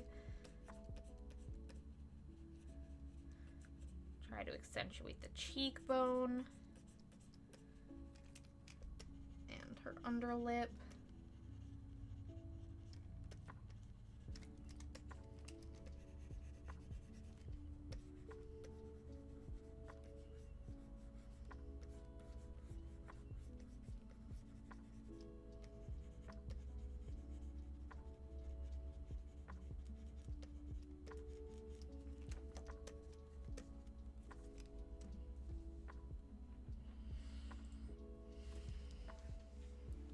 snakes are land tentacles.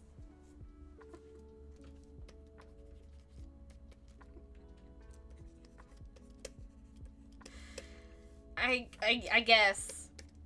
Then the verdict is out. I guess snakes are land tentacles now. Nap over everything. Yeah, that's honestly kind of the vibes I'm feeling right now. But we're pushing through. We're doing our best. Alright. And then now we take our little airbrush pen, color select the pink on the face, and just kind of fill in any pink gaps we want. If I kind of like adding, like, making it so that the hair kind of looks like it's like coming from the pink of the top of her head, to sort of give that, like, oh, she's, you know, it's more of an extension of herself since she's kind of reptilian. Kind of give it a little bit of a more alien feel. And, like, give the little tips of that a little bit more pink. Just kind of fill it in a little bit. I'm also going to add a little bit more brighter pink in the middle, so it gives a little bit more of that gradient feel. And we're just kind of doing our second layer of color mapping. And then we're going to do our smudging blending technique again to thin it out a little bit. I'm also just gonna add lip color because, you know, why the heck not? Adding a little bit of extra pink on the ears. Her facial structure makes me think of Klingons. Yeah, I kind of noticed that every year I kind of make her more and more Klingon. I just love the ridges. Just love the ridges. Alright, next, we blend again.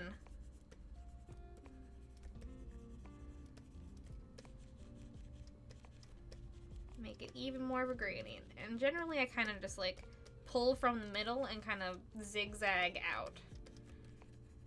And then pull from the brightest point and zigzag out. Or down, depending on the direction.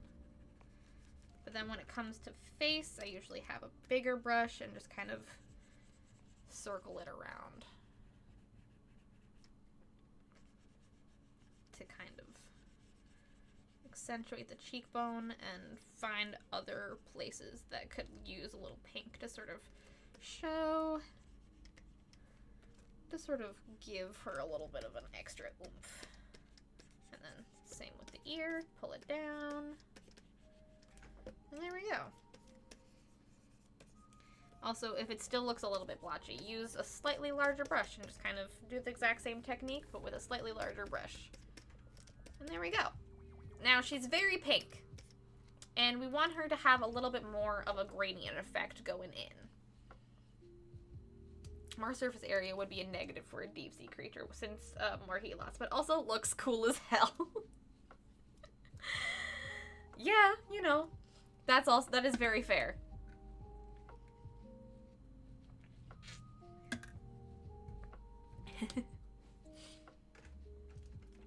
That's why mermaids are an enigma. They don't quite make sense. And now what we're gonna do is gonna take our eraser, get a soft eraser. See soft up here? Get the soft eraser. On the same layer that we've been putting the pink on.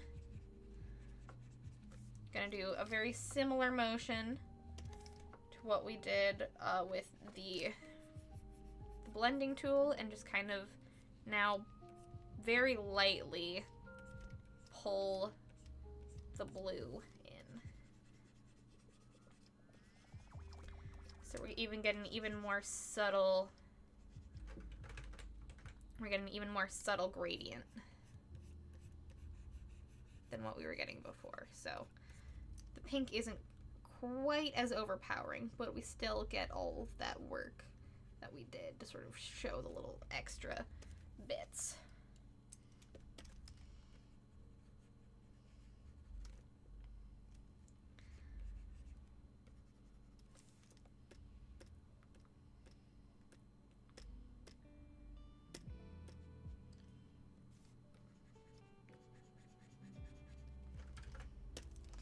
And again, if it's looking too pointed, use a slightly smaller eraser.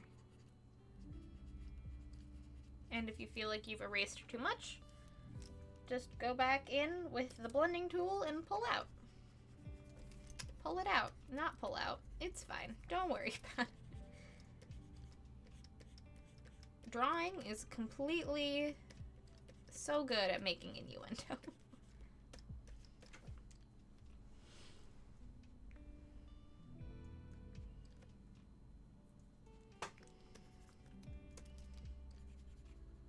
And then do the same thing.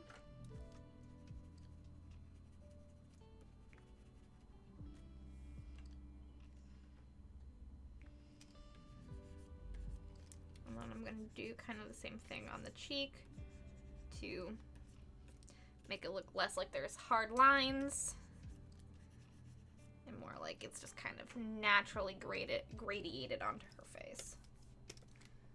Doo-doo-doo.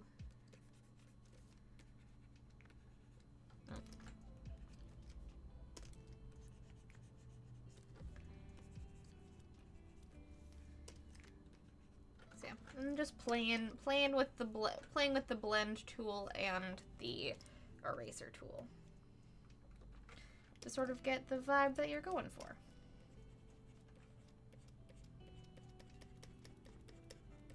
Until it looks good to you.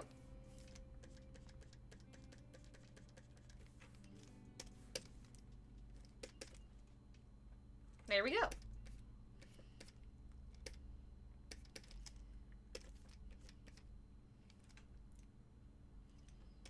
All right. I like kind of the ear as is, so I'm not going to touch that.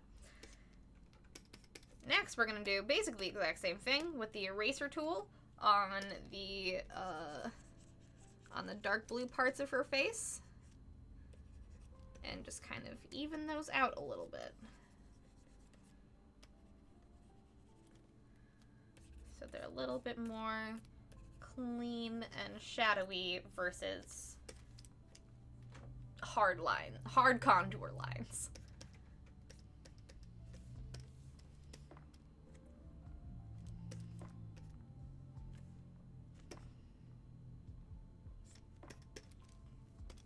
All right. And now that we've got the pink going, we're gonna add a little bit more blue, a little bit more dark blue underneath. I don't know if it's gonna show up.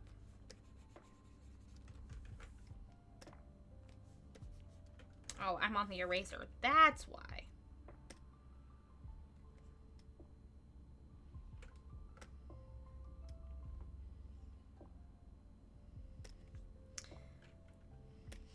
I was like, why is it? Because I'm on the wrong dang color. The gosh dang ding wrong color.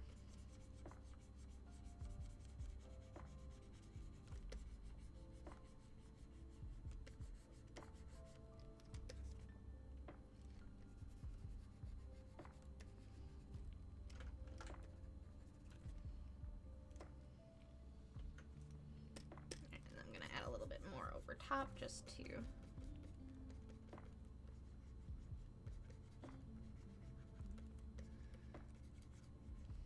add a little extra contrast, and then we're just gonna blend that out.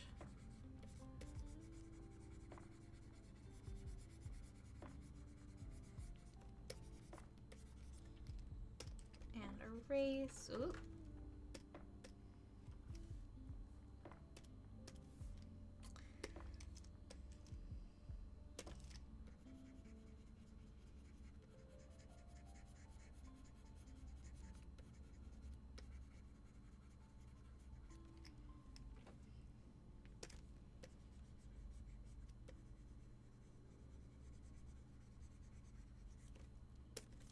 Beautiful. Beautiful. Great. Look at all of those, that beautiful dark color.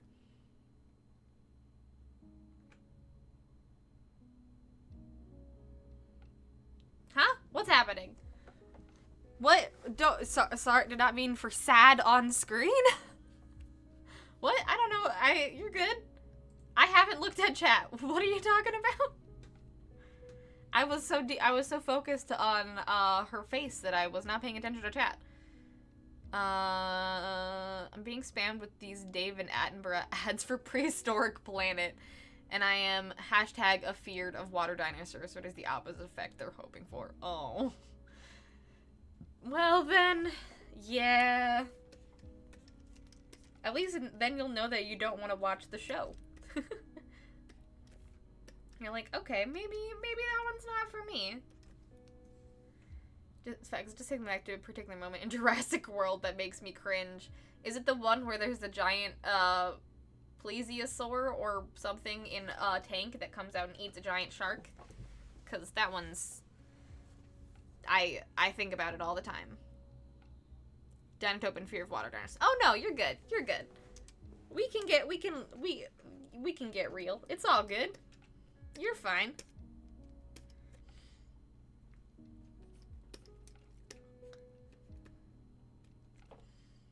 Dinotopia is very sad, but you know, it's all good. Not everything can always be super, super happy. Sometimes we gotta talk about things that aren't super happy, and that's okay.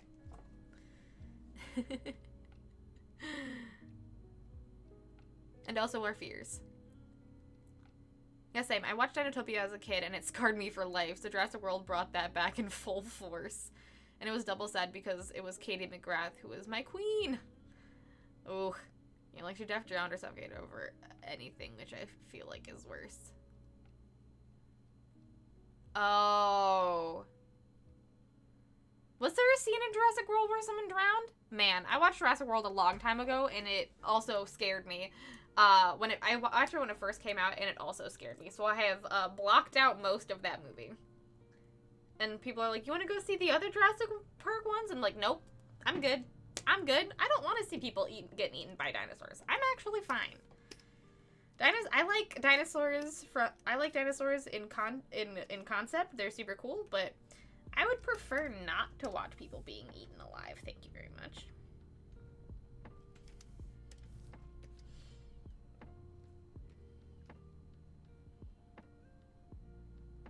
Not drowned, swallowed by the giant. Ah, yes.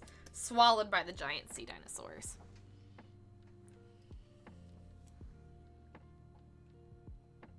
So, like, drowned. Drowned question mark. I'll go with that. We'll go with drowned question mark. Alright, next, what I'm gonna do is I'm gonna start adding highlights. So, we're gonna copy a part of the blue that we like on the face, and then make it a slightly lighter color. And then above both the dark and the pink, we're gonna take our trusty little soft brush and just start adding highlights. Generally on you're gonna want to do it on the eyelid and on the cheek, and on the other cheek, and on the other eyelid, and then up here, possibly up here as well. Adding highlights, I've found, for drawing at least like wet things is very important. So you're gonna wanna make sure that you add highlights. And change the brush size as you see fit.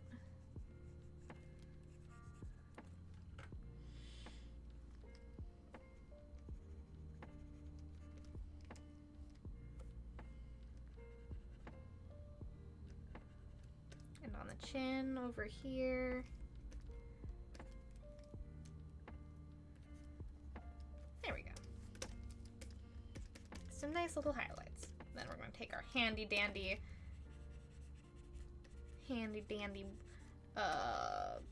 blending brush and just kind of smush the lighting around. Follow, when you're doing the lighting of the eyelid, follow the eyelid path around the eye. Do a circular motion on the cheek one.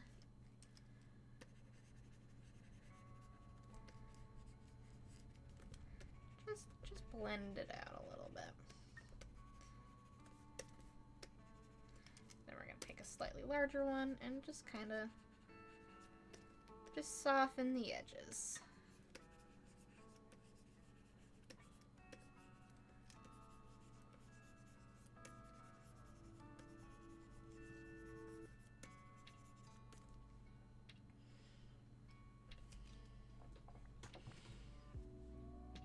I did turn up the limit. There's now 2 available.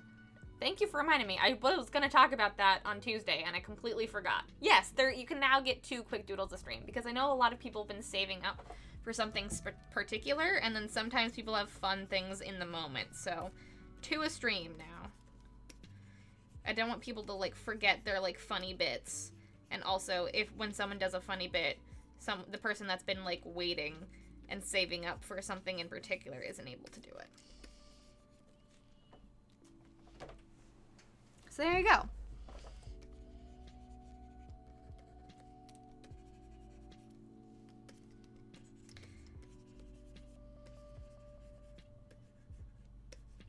I think 2 is doable.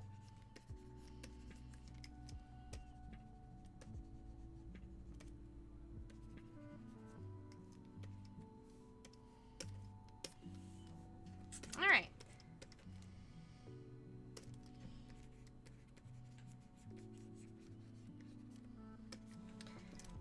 Now we're gonna go over the highlights once again. Hey! A whole gosh darn year! Amity, welcome back to Having Wings! Thank you so much for an entire year! Congrats! I'm so glad that you've been with us an entire year. It's been so lovely to know you. Thank you for being here.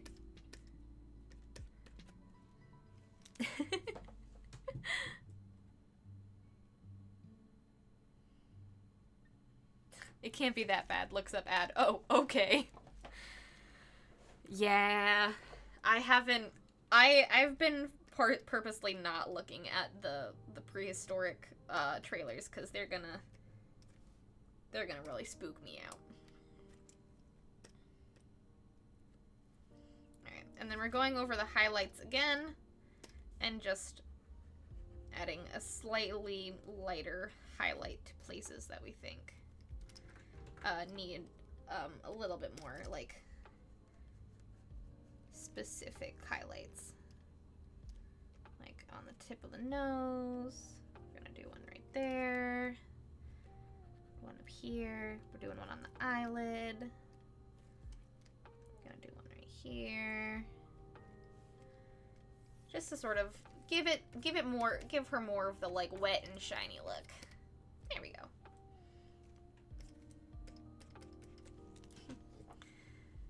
I enjoy that people in Jurassic World who get eaten are mostly people who smoke or talk on their phone too much. They're just not paying attention to their surroundings.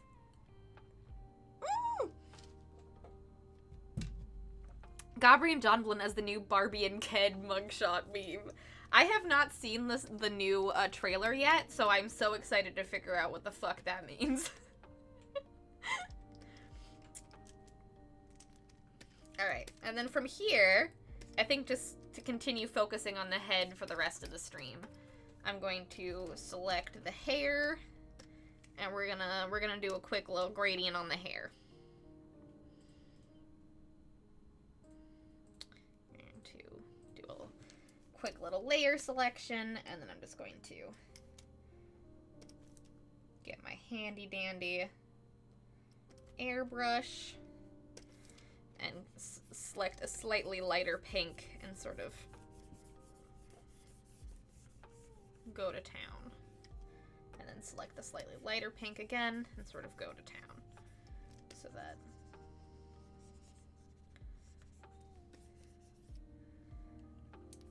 the front of the hair still matches her frills right here, but the rest of her hair is still feels like there is depth to it because the hair gets a little lighter as it goes down. She's got some highlights. She's got some highlights.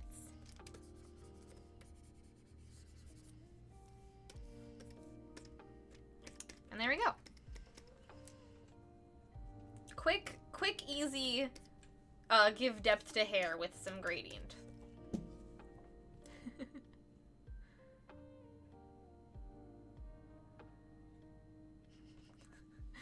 Amity and I are cackling in our DMs at all the ships, and I realized it would be perfect for combos.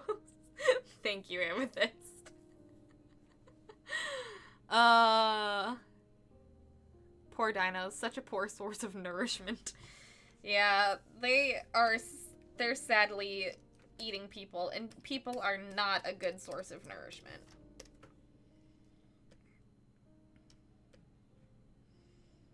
They really should have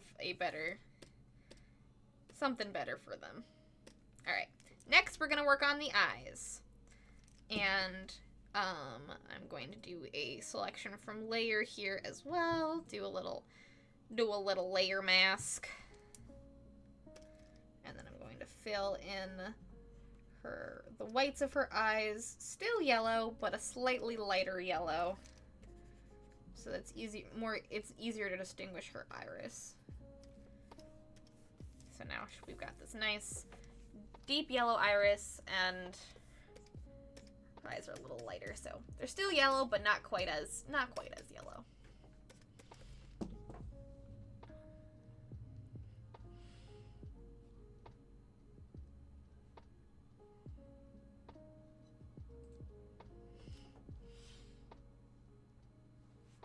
Bree and chat, thanks for the laughs. I'm off to bed. Good night, everyone. Good night, Chesic. Thanks for stopping by. It was lovely to see you. It was absolutely lovely to see you. Until next time.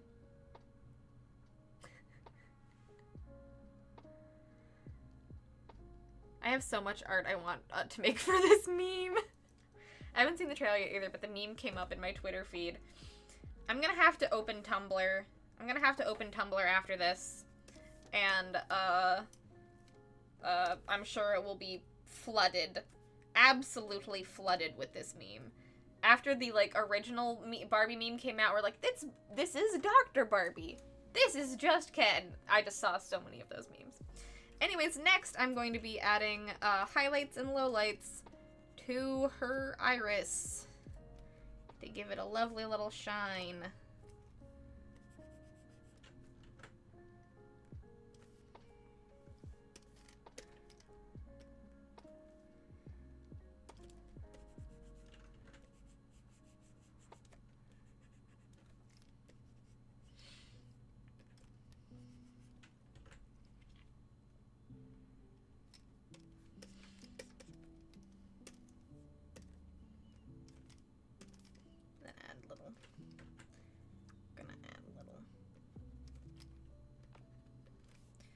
Water marks in her eyes to make them look extra wet. Then we're going to select this white, and then we're going to select the lines above, and then above the lines we're going to add her little white shine right there. The white shine from her iris to there. And then I've been accustomed to doing a little secondary white shine in the pupil as well. Just a very shiny eye. There we go. There's her eye. Beautiful. All right.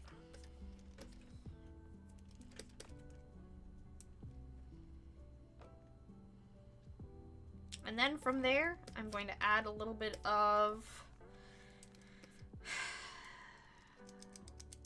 Now what?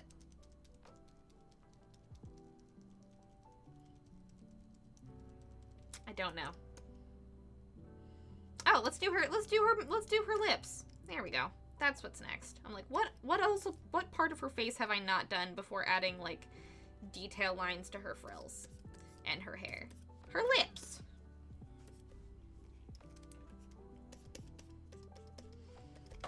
do her lips. I posted it in links for later for easy access, but yeah, I'm sure Tumblr had also gone feral over it. Alright, let's look at this in links for later because I'm actually kind of curious. Oh my god, that's kind of great. Oh my god, that's pretty fucking great.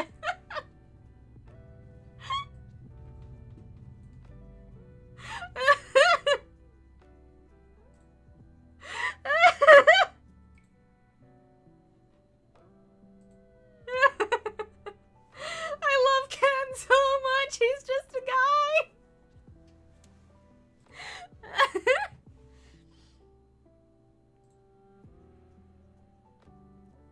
Oh. Oh, that's such Ken energy. I love it so much. He's having such a good time. He's just having a ball. Alright, oh, that's too big. Much smaller brush size, please, and thank you. There we go. Gonna fill in the rest of her lips that I didn't fill in earlier. And we're going to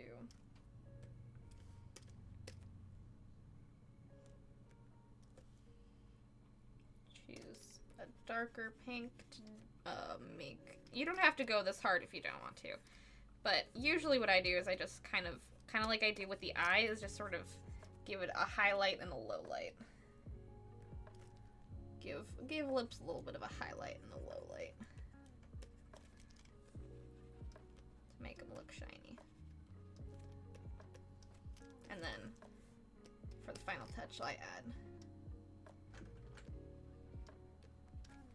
a bit of white over the highlight that I made. And now you got some very juicy lips. Very juicy lips.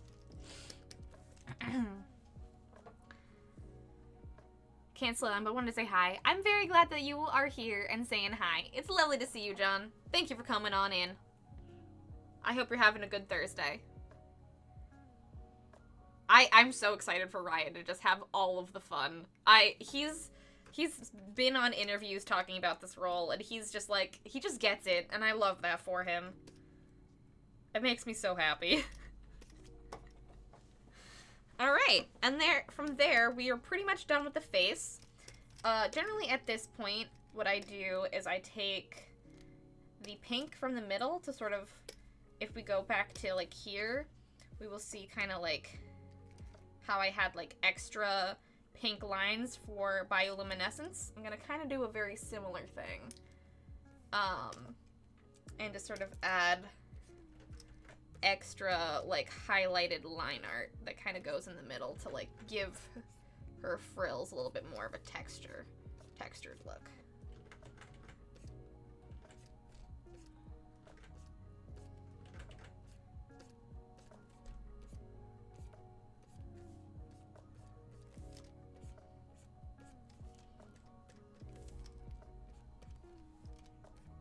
It doesn't have to be big or anything, just kind of just showing off.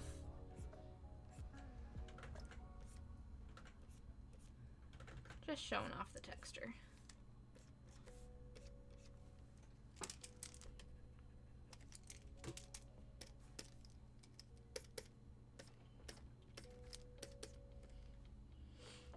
Thirst day. It's a big thirst day. It's a big thirst day. For lots of reasons. I don't know quite all of the reasons, but there's certainly always reasons for it to be a thirst day.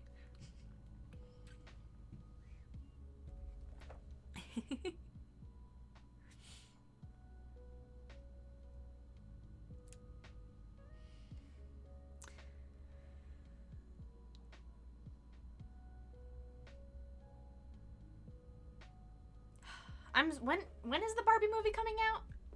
Is it coming out in June or is it coming out in July? I know it's coming out sometime this summer. I just don't remember when.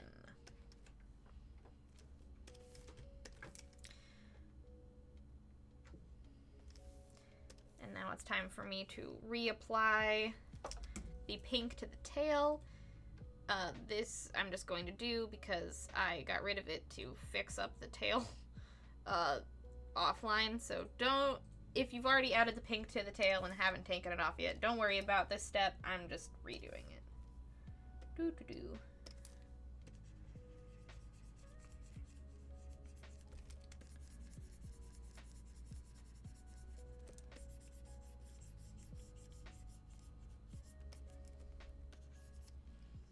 And then to the fins, same thing.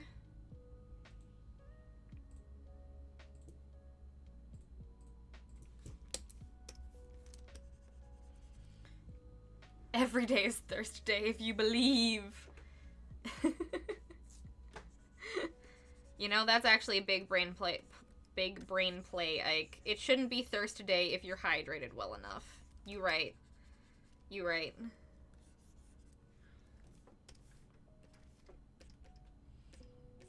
If you're not hydrated well enough, every day could be Thursday Day, but it shouldn't. It shouldn't be. Currently trying to make a screen cap of an old AMV into a cover for a journal via Redbubble. Wow. Only for personal purchase. If it works, I'm going to put the artist goes on the back via Affinity Photo. Cool. Hell yeah. Good luck. That sounds like a lot of work, but I hope it goes well. Alright. Now that I've done her face, now I really want to do her body, but we're very close to the end of stream. So, instead of adding things to her, starting doing things to her body, I'm going to do the gradient on her hands. Oh, she looks so smooth. She looks so smooth without the pink. Ugh. I hate it.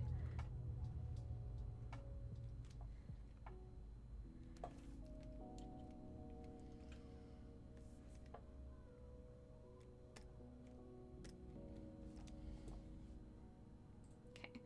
Going to do a selection from layer of the body and then make a quick little body selection and just color in those hands.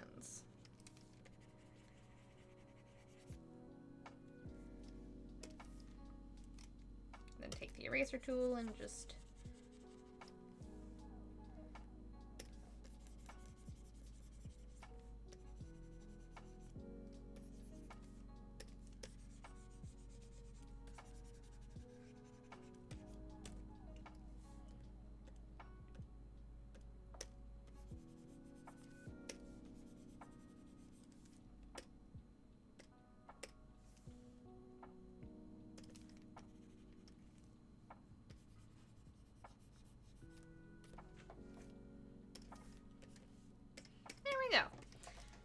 now she's got the correct gradation on her hands.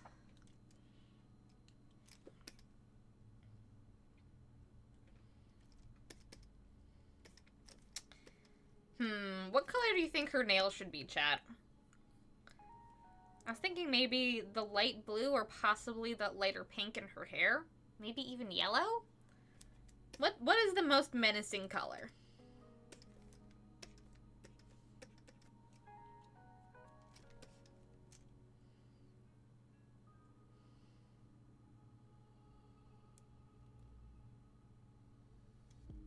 Yellow?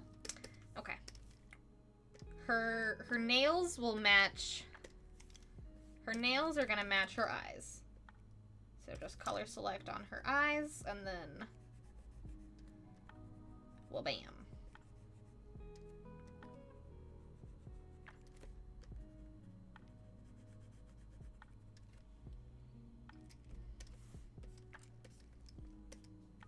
Oh yeah, yellow's a great choice.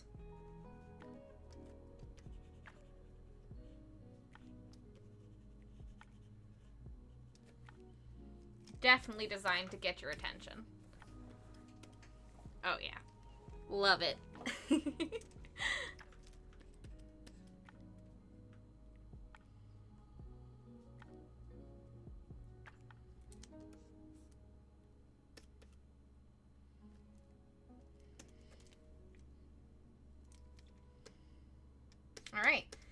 And then from there, I think we're just gonna end out the stream on, doing hair highlights. A super interesting part of this process, but a necessary one for if you want even more, of the hair to look like it has depth. Basically, you're just, basically how I do hair highlights is just taking a slightly lighter color than the lightest color of the hair and just kind of pulling, and then just kind of, mimicking the lines.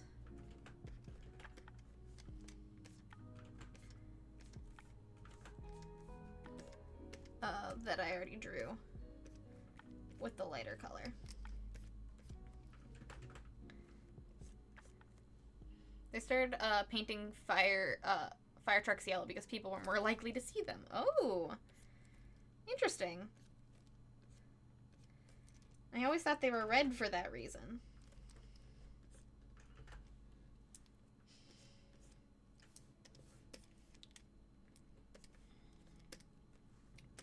Plus, the lighter the color underwater, the more wet it looks.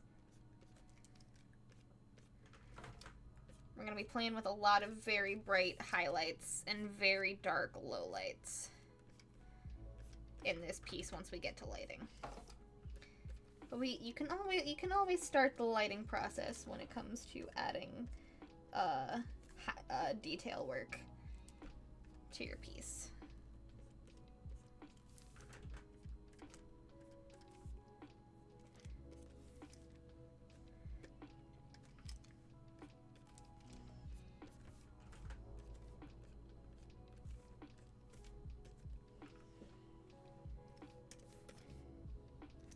And there we go. Ta-da! Just some really quick, really quick, maybe not perfect looking, but decent looking lines that go in the hair. And now the hair looks a lot more lively, even from far away.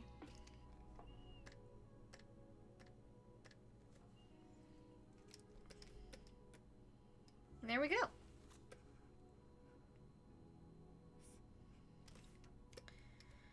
All right. And I think that's where I'm going to end it out for today. But there's, you know, still a lot of work we got to do for this. But off stream, I'm going to clean up all of the coral and the background and kind of put that all in place where I want it. And so we'll have a fully cleaned and ready to be detail colored on Saturday, and hopefully by then we'll be ready for lighting. So yeah, pardon me. So there we go. My hope is to get to lighting on Saturday, because right now she still doesn't quite look like she's deep underwater, and we gotta get there. We gotta get her into the deep. Alright, got rid of all the white. With deep water. Deep dark water. There we go. There we sweet. I just made the background not white and deep blue instead. 'Cause we gotta do the bioluminescence! We gotta make her all bioluminescent and shit. We gotta go.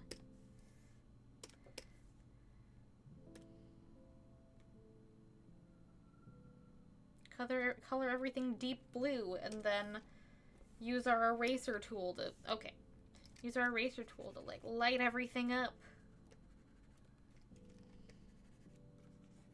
You know how it be.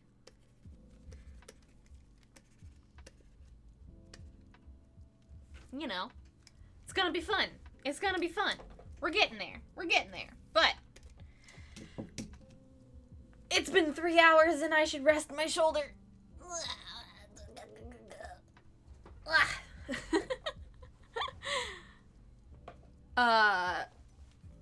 Have you ever seen those videos of divers showing how colors disappear at different depths depending on the color? I have.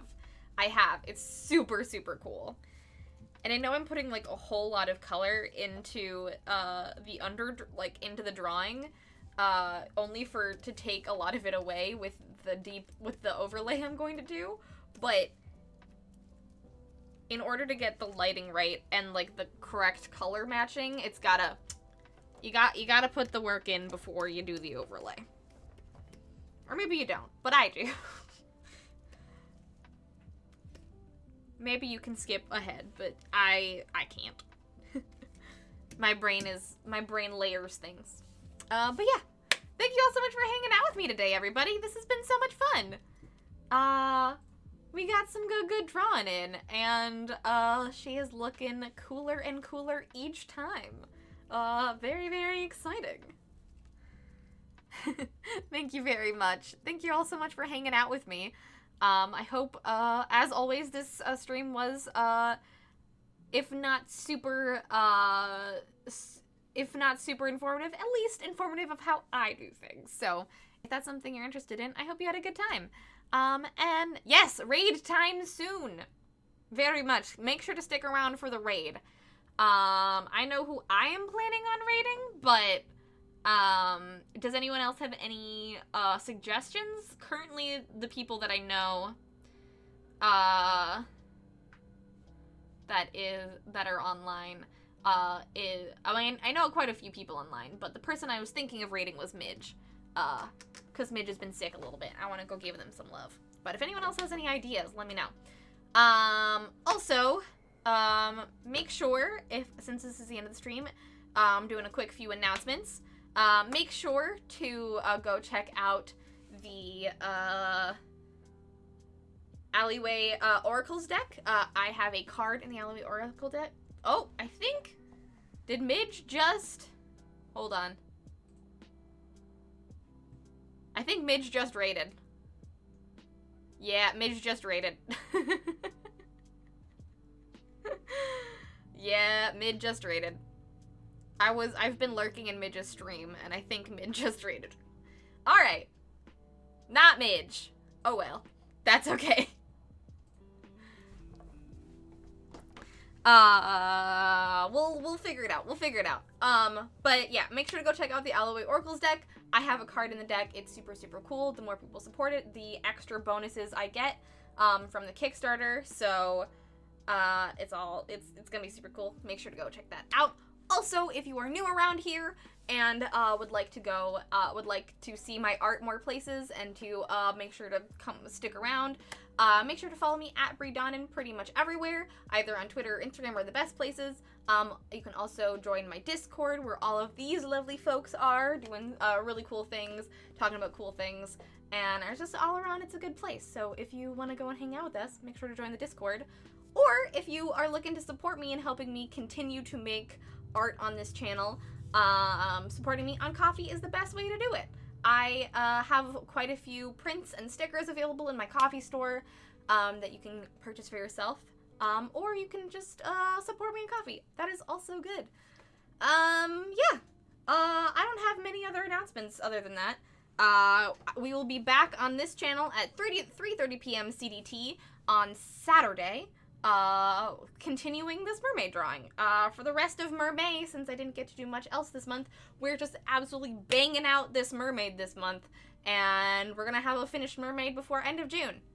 I'm gonna make it happen, so make sure to join me on Saturday for some more merm drawing. But yeah, until then, I will see you all on the interwebs, and I hope you all have a lovely rest of your night. This was a super fun stream. I always love hanging out with you all and hearing about your lore and things that you're interested in and just hearing about your lives. It's been great. Have a great rest of your night, everybody, and I will see you on Saturday. Mwah! Bye! Say goodbye, Mr. Axolotl. Bye-bye!